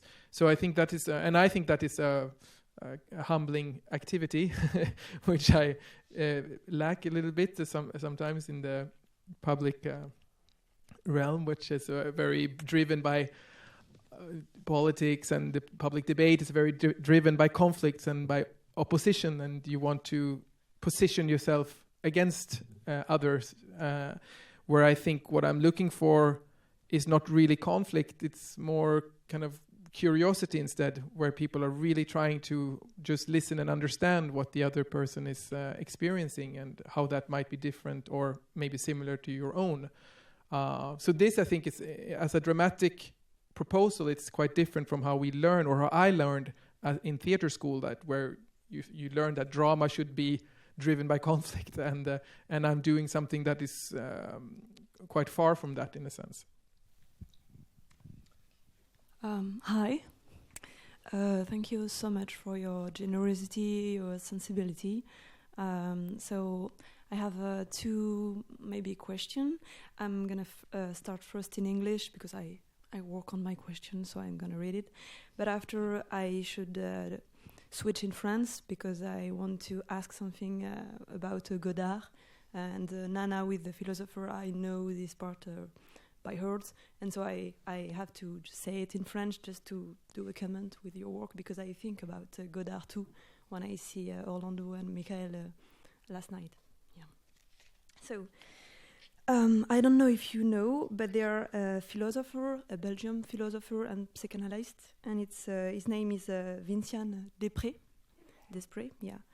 And so she received the Moran Prize in 2021 from the Académie Française. And this prize is awarded to an author or a book's work that promote a new ethics. And so I think this is very interesting, because Vinciane, at the beginning, she asked for people, and she tried to do some kind of transcription of the story of that people, like former people, people who have some connection with the dead people and how they live with them, and scientists who work on animals and how they ask questions to animals, etc. So at the first part on this, work, she do some kind of transcription. And at one moment, she has to write things. And she noticed that there are a real difference between do a transcription and write something. Because she say, we need new stories, but it's very important to take care of which stories that you want to tell and in what way. And she was saying at the first time when she do transcription, she write very fast because that take time. She do a lot of research, etc. But when she know what to write, she write like straight down 1 month and that it's. But when she write the transcription, but when she has to write something, create a story, she was saying that it was very difficult because she wanted to say something and all the time she was stopped because that wasn't the right way to say it, to be revealing about the people or the story. So that take time, more time. And so she do a differences between that, and I want to ask you the same things because from Orlando and Michael, it's kind of transcription, even if I know it's more complicated than that, but it's kind of transcription because it's a real dialogue.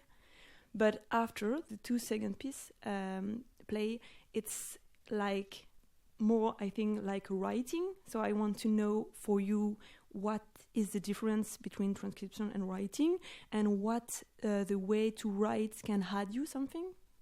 And I really like the way that you choose a non-professional actor, because they are non-professional, but they share something with the character that they have to play. And I think that link the non-actor, not professional actor, to the real character, and that share a strong empathy, which we can feel in the play as a public. And for me, I'm very sensitive. I'm very glad to just see something so generous and so sensible, because you speak about the dialogue, and for you take care of dialogue which is not conflict or opposition, but just take care listening to each other. And it's not one people who ask question, everybody ask question, so there's kind of non-hierarchy on the character. And so all that kind of way of think, I think, participated of the kind of right of kind of story that you want to tell and that you want to show. And it's something more than to show identity that we are not used to see. So sorry, it's very long. It's the first Perhaps part. we can just answer the first part, and then you ask about Godard. Yeah. Okay. Thank you. Okay, that's nice to hear that it worked like that for you yesterday. That you made this link between the interpreted like personal experience of the actors or the performers on stage and the story. But I think in terms of like, for me with transcription is really I identify with this, that the Belgian writer or philosopher. Després. What's her name? Vinciane Després. Vinciane, yeah. What Vinciane has said, that like there is like, of course there is a responsibility and ethics that comes into taking care of someone else's words, and I'm trying to be very truthful to in the beginning to what has been really said, and then I start sometimes even when I transcribe, like when I'm listening and writing, I get an impulse like, but here I would like her to go a little bit further here, and I stop and I make the very technically, like in my Word document, I change to italics. So then I start in italics to fabulate, so that I can distinguish later what is my edition, what is her, because otherwise it will be blurry for me later. Because in the process, in the end, I don't make this distinction. But in the process, it's important for me to know, but also for myself, but also for the person I interviewed. For example, I mean, when it came to, I can show you an example of how this is a negotiation. I mean, when I use someone's story, like the story of Sarah Pusil, for example, who's the artist who have worked with Claude Cahun, I approach her and say, I want to interview you. I want to make this interview be part of a play. I want a performer to perform your words, but I'm also gonna maybe add things as a writer. So I will partly fictionalize your story. And I don't know how yet, but do you trust me? Or, I have to build a trust, because that's, and what I do is I offer a way out for them, or I offer an opportunity for them that they can, in the end, if they don't feel comfortable with my changes, they can opt out, and I just say that it's a fictional character, or it's a fictional character based partly on interviews with Sarah Pusil, or we use, in the end, maybe she accepts that it's okay, you can use it. But this is constant negotiation between me and her, and I, for example, I just show a clip where from one of our Zoom conversations during the interviewing time, Sarah Pusil is wondering a little bit how she will be fictionalized. Do you want to talk to me about this fiction element, about the fictional details, or do you feel it's better to not tell me at this point and wait? Yeah, maybe. What do you think? I think I would like to wait a little bit, because right now is she a murderess? No, I don't. I mean, is she bonkers? Because that's not fiction already. No, but I think I would like to try to see. No, it's not so bad. I think I'm trying to see how can I push like the obsession with Claude Cahun more. Like what would happen if the character of the artist would not only go to the archive and study the material. What happens if the artist hides in the archive and spends the night there in secret, and it's things taking like it this more to extreme in a sense. Yeah. Exactly, and of course that's pushing it. It's about passion in a way, isn't it? Yeah, exactly. It's about being passionate. Yeah, totally. So we monitor it to sort of whatever, but actually these passionate things do happen. I have had periods at times where I not with Cahun, but with other characters, where I felt like I just want to be that person. If only I could be that person, I'd be so happy. I'd be free.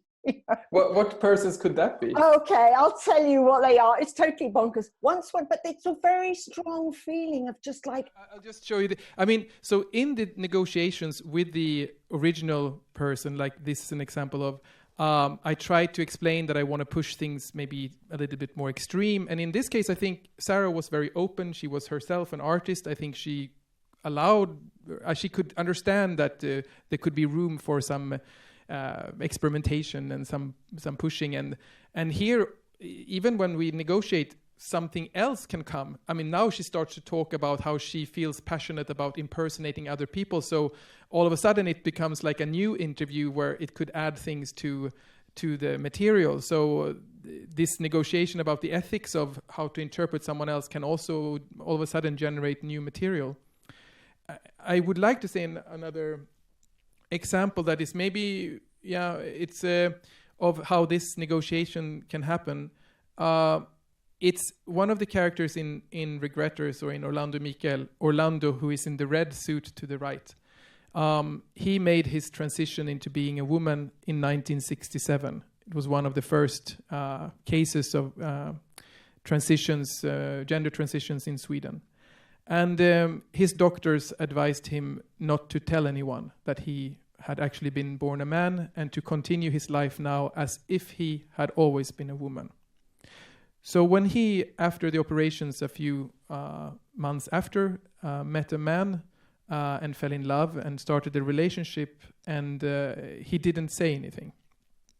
And he married this man, and he was married with this man for 11 years before the truth was unveiled, and in a very dramatic way. And in the final parts of the film and also the final parts of the play, this has a big focus in the text, where Orlando tells Mikael about the experience of how his marriage ended and how the truth finally came out. And when I was working with the interviews, with the process, because before I let them meet in the studio, I of course interviewed them one-on-one to know what kind of stories they had. And every time I asked Orlando about how his marriage ended, like what happened, can you tell me the situation when your husband got to know the truth and so on. It was very difficult for him, and he answered different every time.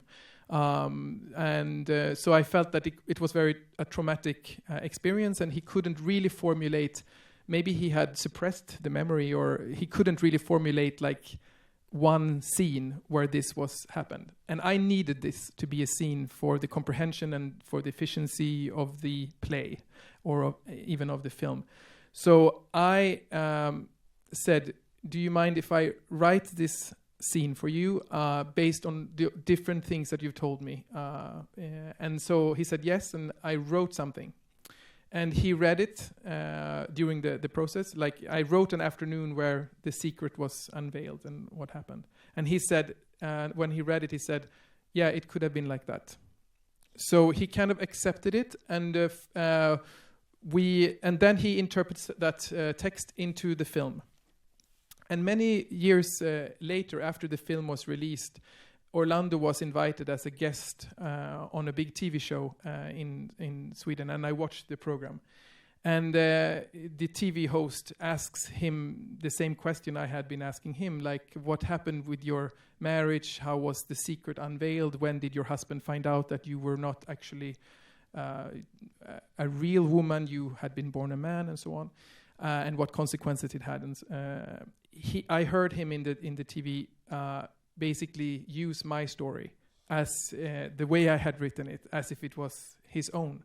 So in a sense, my slightly fictionalization of this moment of his life had several years later kind of integrated into his real narrative of his own story.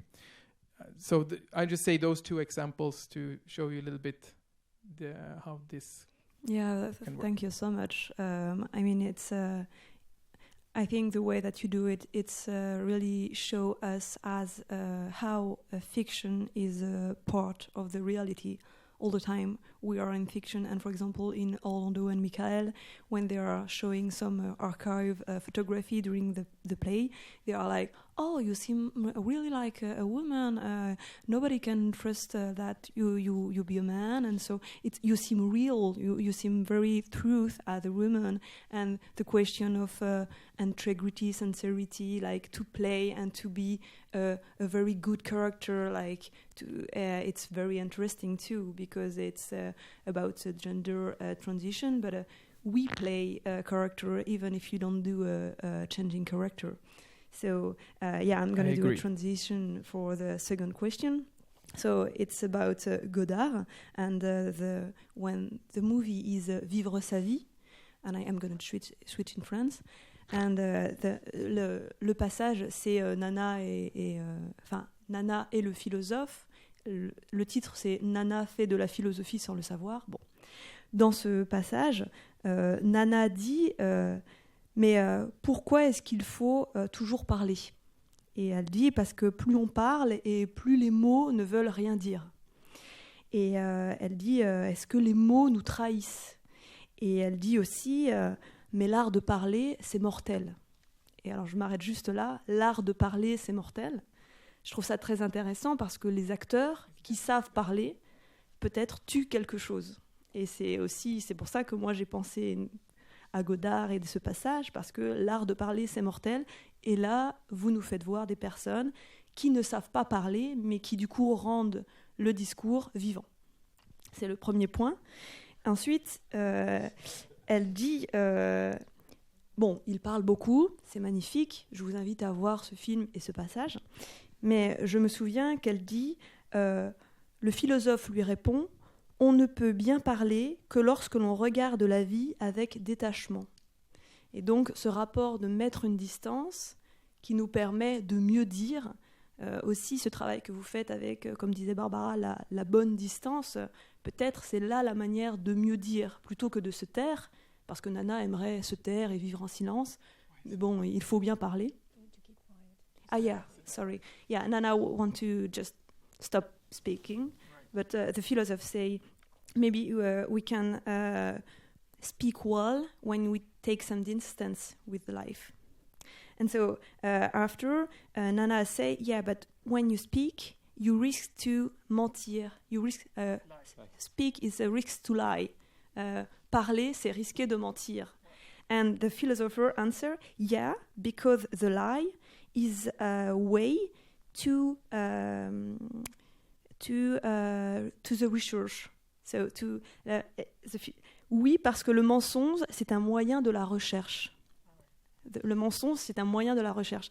And I think that sentences, le mensonge est un moyen de la recherche, it's very interesting because it's a really theatralistic question, because the theater is like, what is a lie, what is a reality, and all the time it's mixed together, and in that way you lie, but it's a lie to say something real. So it's all time, and I think you do it in very, very, very vraiment d'une manière magnifique, in very perfect and precise way. So yeah, thank you so much for your work. Thank you for giving me this inspiring this reference, because I mean I think I will have to use this for my research project for sure. That that lying is in fact a possible way of making research, and no, but that's very interesting, and I think.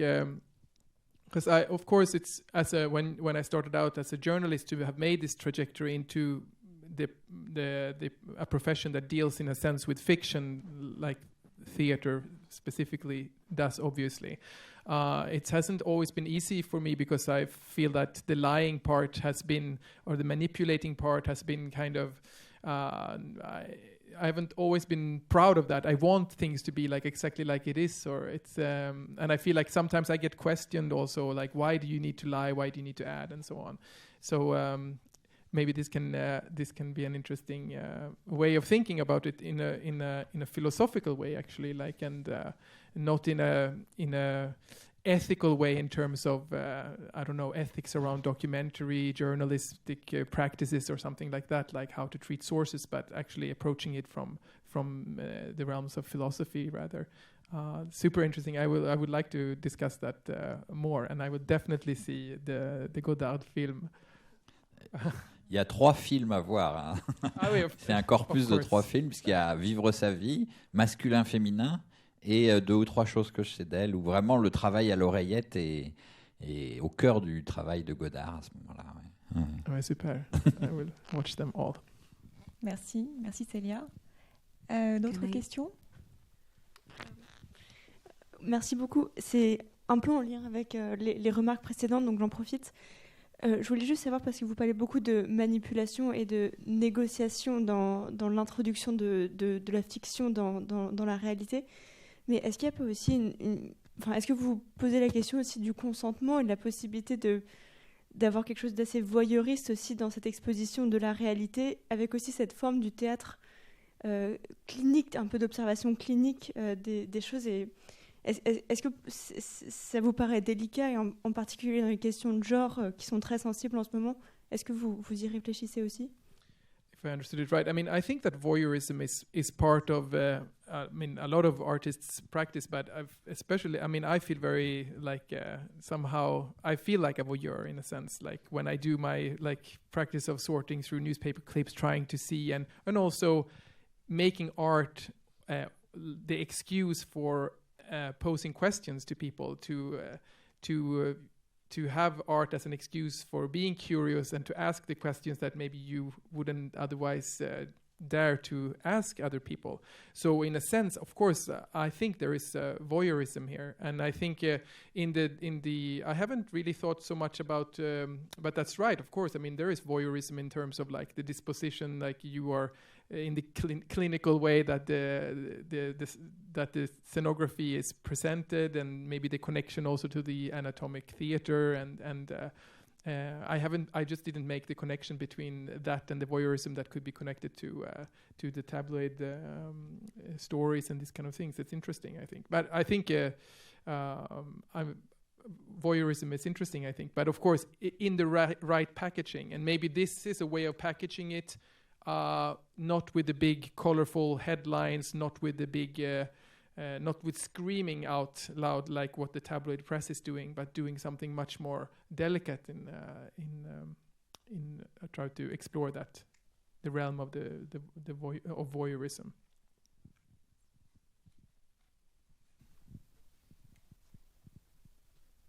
Just perhaps a quick follow-up on the issue of because Orlando and Michael is a sort of new version of a 2006 film and of the first version of the play.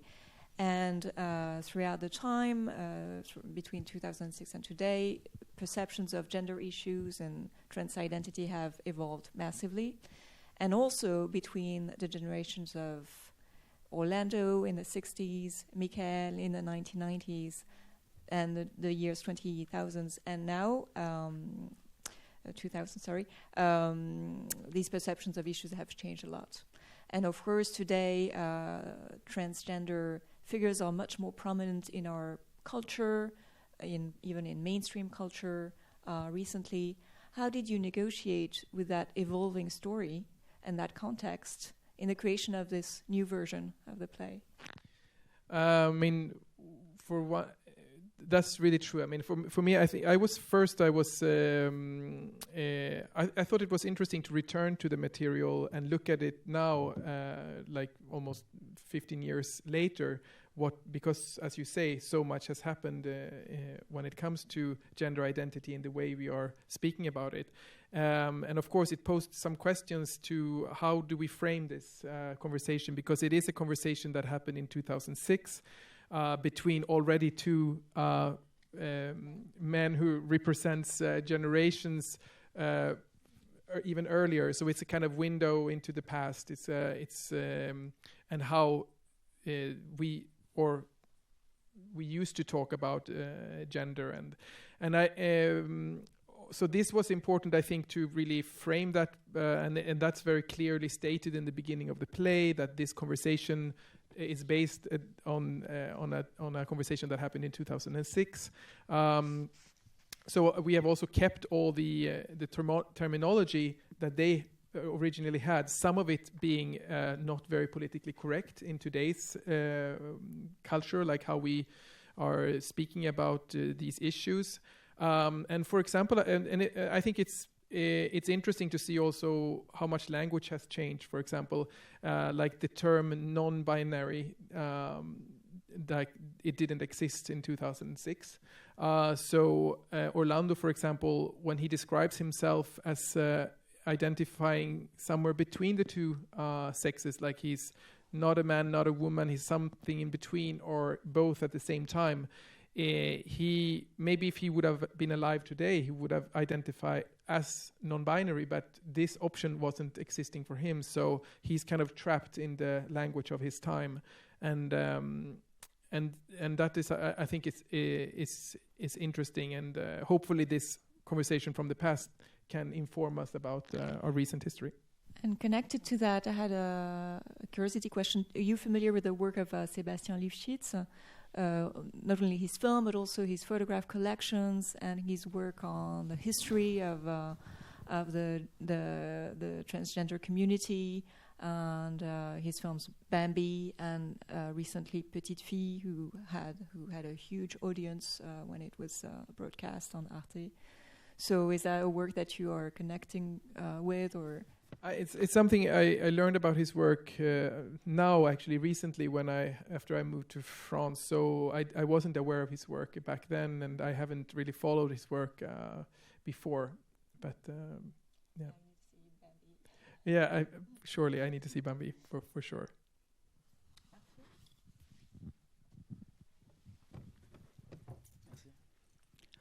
Thank you very much. I would like to ask you a question about the public. And it's two questions. First is like we've been a lot talking about your writing process, your research process, and I want to ask you about, let's say, the consequences of your production in terms of public, because you said you are coming from journalism, so journalism has a certain type of audience, and theater has another one, and the topic you address is really important, has a lot of political consequences. And so my question is, there are two of them, is do you expect actually by doing this piece to have some impact on social transformation on the society?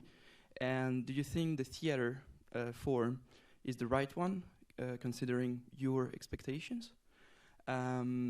And then a second question that may be related, maybe, is which place or which role do you want from the public? Because in your piece, I see the public as someone sitting as we are, or, I mean, just sitting around and watching at what's happening. And maybe because it's very intimate, it would be easy to transform a bit or to imagine kind of interaction between the public and the people.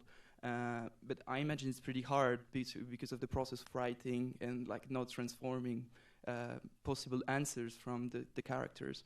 But like, so my two questions may be related or not, but I would like to hear about it.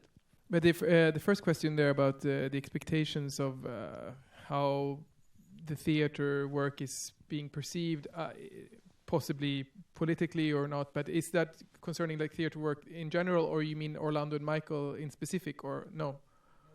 In general. Or in your work, do you expect some social, political? No, I think.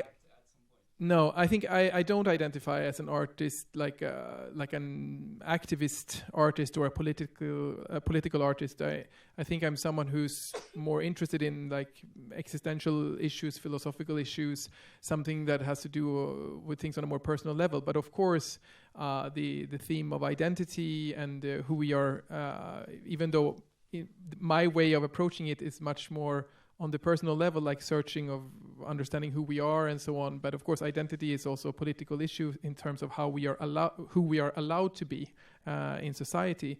But I'm not really like, it's not this dilemma that I'm putting like in focus. I think, of course, it's there because you have to, when you, as a person, you have to negotiate your position in society always. So it's part of the stories, but it's not really my agenda. It's not, I'm not considering myself as a political activist in a sense. But then the second question, I think, because this format of the circle, it does provide a possibility, you could think, for interaction that is maybe a lost option that I'm not letting happen because I'm too much of a control freak or something. Because I think that it could be a platform where this could be integrated, where you could actually put stop to the sound script and let the audience in and see what would happen. That could be interesting, but I would be afraid because it would, like, in my feeling of like wanting to control the rhythm and the flow and the experience, like, I mean, anything could happen. So it could also be embarrassing, or it could be, so I would be scared of that. But often after, especially Wild Minds with the circle of chairs, a lot of people come up and say that they had this feeling that they could have said something. But it has never happened that an audience member has started to speak. And I think it's because it's clear when you sit in the situation. I mean, the performers are wearing microphones, there is music coming, and I mean, you feel that there is like something that has been prepared. It's not just happening in the moment. It's like something that is on a track. So you feel that you can't really interact. But it would be interesting to see like what would happen. I've even played with the idea that what would happen if I take out the performers and just give the oreillettes to the audience members, and let them just go in a sense. And but I haven't dared to try this yet.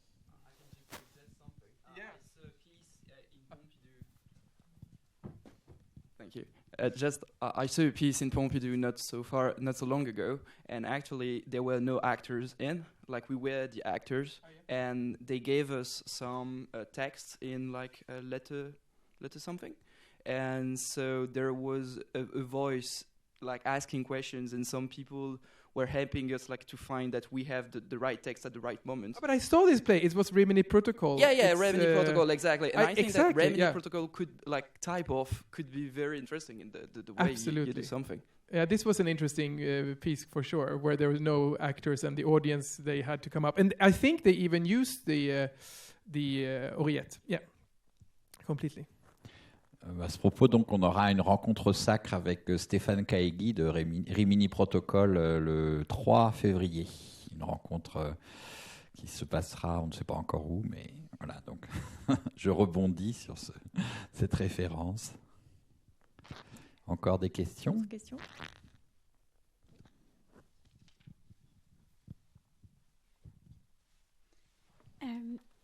I'm curious to know just how it was for the actors to work with the earpods, the oreillettes. Were they confused? And why did you choose to record the sound instead of, I don't know, having someone just speaking for the actors? Why did you choose like this very... You mean speaking live, like someone being hiding off stage? Yes, live, exactly. Because it's a more radiophonic way to do, so it's interesting, but I'm really wondering why you did that. I think it is because of my background as a radio journalist that it's a way of controlling the rhythm and to make the montage and to have this to be able to control that. But it's interesting to see what would happen if you would do it live. I'm curious to know actually Godard if he was like speaking live into the earpiece of his actress or if it was on a recorded thing. Maybe non, c'est du live. Ah ouais, okay, c'est du live. Okay, so he was like hiding and like ask this. Okay. I think that could really be wonderful and to try that. But for me, I think it's a compositional choice. It's my aesthetics. I think it's my way of wanting to control the musicality of the dialogue, and that's more important to me than whatever it would give that might also be interesting in terms of like the present. Like that something is really happening live and it's scary and so on. But actors are reacting differently, I think, depending on if they have acting experience or not. And that's why we are doing a lot of castings, so where people get to try the technique, because it's not everyone who feels comfortable with it. So that's why we do that with the non-professionals. But when I've been working in the National Theatre in Sweden, for example, with professional actors from their ensemble, with the technique, there was a lot of skepticism. They felt that I took something away from them, as they are also artists, and they felt that I was stealing space from their practice. So there was a lot of like resistance in the beginning, and then I think it changed, because a lot of them who were skeptic, they felt very liberated actually by and realizing that it didn't take away something. It was just a different way of working, instead of maybe using techniques from Stanislavski of the ideas of like working from the inside and out with your own history, your own, I don't know, material and psychological material, and then finding an output. This is working the other way, like from the outside and in, and it's just another proposition, but it's still an actor's work to embody that. So I think it was liberating, because they got rid of their own how do you say, manière, like their rhythms, their kind of traps, where they feel that they always maybe do certain things to maybe remember the lines, or they have certain rhythm of the language, and here they need to speak like the rhythm of someone else. So this also creates other body language, other movement, other intonations. So I think they felt it was interesting, even from a professional perspective. But if I understand correctly, I'm speaking in English now. If I understand correctly, you don't want the actors, these people, to act. Yeah. You don't want them to play. So the drama has already taken place, and you just want them to speak these words. But of course, right? Yes. But of course, acting is very abstract in a sense. What is acting? And of course, acting is something that happens with the actual body and person and of the performer, even if this person is trained or not, and meeting the material, even if the material is learned by heart or being fed through headphones. And so I think in this level of acting, what is still happening, of course, there is some kind of composition that is happening, but I try to avoid the very broad traps that can come, I think, when you work with learned text and learned material that I'm not so interested in terms of like preparing actors psychologically and so on. But saying that, I mean, of course, we have those moments when we work with the professional actors with the sound script. Then we talk about psychology and these kind of things, and intonation and meaning and why and like subtext and these kind of things. But in the case of Orlando and Mikael, I'm wondering why did you not choose the sound of the film? But this is a very technical. Here it's like, I mean, here it's a language thing because they speak in Swedish in the film and it's French here. Right. But it's an adequate question because the first film was in Swedish, so you could have imagined that maybe they could have. I don't know, like I could have first interviewed them and then giving them headphones to kind of repeat some of their own things. But no, that doesn't really work because it's themselves in the film and So that would. Dernière question. Oui, Pierre. Attends.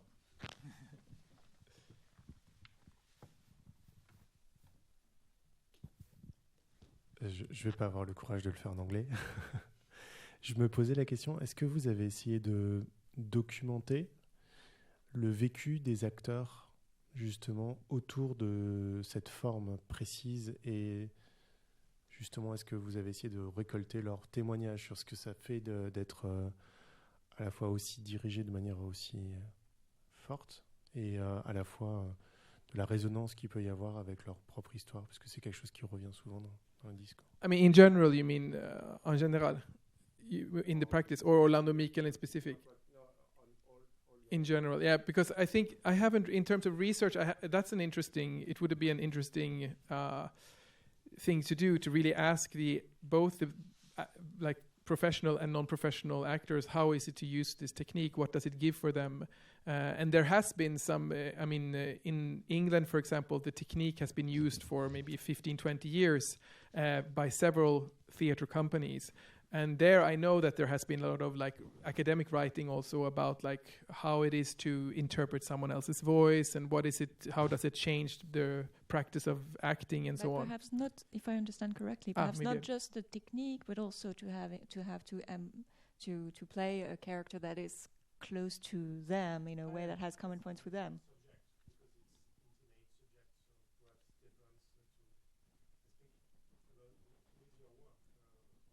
So to document the actors that we saw yesterday, how it affects them to have performed these characters.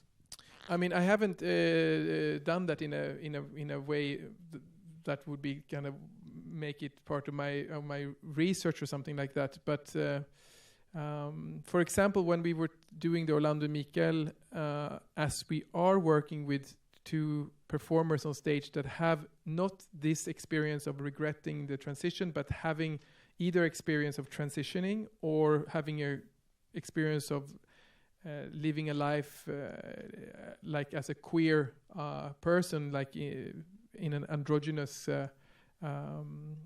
presentation of yourself. I mean, there was, of course, the possibility, maybe this could be another layer. Could we use this as a kind of, I don't know, an outro for the play, an intro for the play, something in the middle where they actually comment on what they are interpreting and see, and we, as part of the play. But in the end, we decided not to do that. But it could have been interesting in terms of artistic research to collect those testimonies, for sure.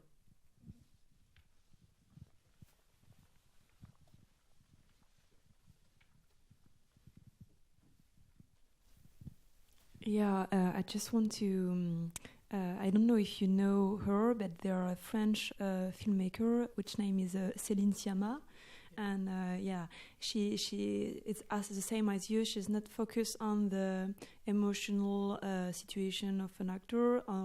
She always says that she wants to just be focused of the present of the character and what they go through, and I think that way to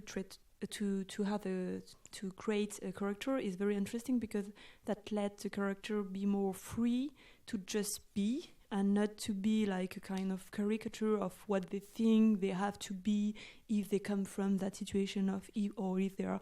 So they are more like a character with a complexity. And I really like that in your work too, because your characters are very complex, because there are a lot of paradox inside of there, and there are no problem with that, because that makes them just human.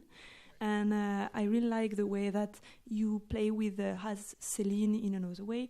There are an abstraction and kind of real fact, because we are in a real situation. We are some archive document and etc. documentation, but the place is like could be everywhere or nowhere, and we don't know where they come from, and we don't know where they go, and that let the public like imagine something. So character can be very complex because they are able to be, because they are not linked to kind of caricature, but they are complex because we can imagine what part that you don't have, and it's very interesting, I think, for me, that character just be there. It's like kind of fragmented representation that lets more freedom to the character and to the public. So yeah, thank you for your work. I really like it. So thank you. Well, thank you. No, but that's interesting with terms of searching for complexity. I think because that's when also a trap. I think in fiction making, when you're creating narratives and you have these like ideas that you need to make characters become very clear about like what they represent and how they position themselves, so that it would be more easily understandable for make a scenario. Or I mean, and this I think is it's a little bit of a trap. This puzzle of trying to create the perfect script, you know, and all these things that is maybe more present in the cinema field than in the theater. But and I think in that case, I think it's very, for me, it's always inspiring to start off with the reality, in fact, because reality is often more complex than what your imagination can provide. So if you just are open to embrace the complexity, it's there in reality, I think. And no, that's an interesting reflection, I think. Ben merci, je crois qu'on va encore remercier Marcus Lindeen pour cette très belle rencontre. Merci beaucoup. Merci à vous. Merci Marcus. Merci aussi Viviana Chiotini pour avoir accepté de participer à cet échange. Et merci à vous tous de votre présence et de votre attention. Et je voulais juste dire que les 3 spectacles sont encore donnés. Vous pouvez toujours les voir jusqu'à lundi. Orlando et Michael, Wild Minds et l'Aventure Invisible ce soir, demain, dimanche et lundi. Oui, tout à fait. Au Théâtre de Gennevilliers. Ouais. Et je crois que c'est plus facile si vous ne trouvez pas de billets sur le site Festival d'automne. Il y a aussi quelques places directement sur le théâtre, la site de théâtre. Oui, on s'aperçoit qu'au Festival d'automne, il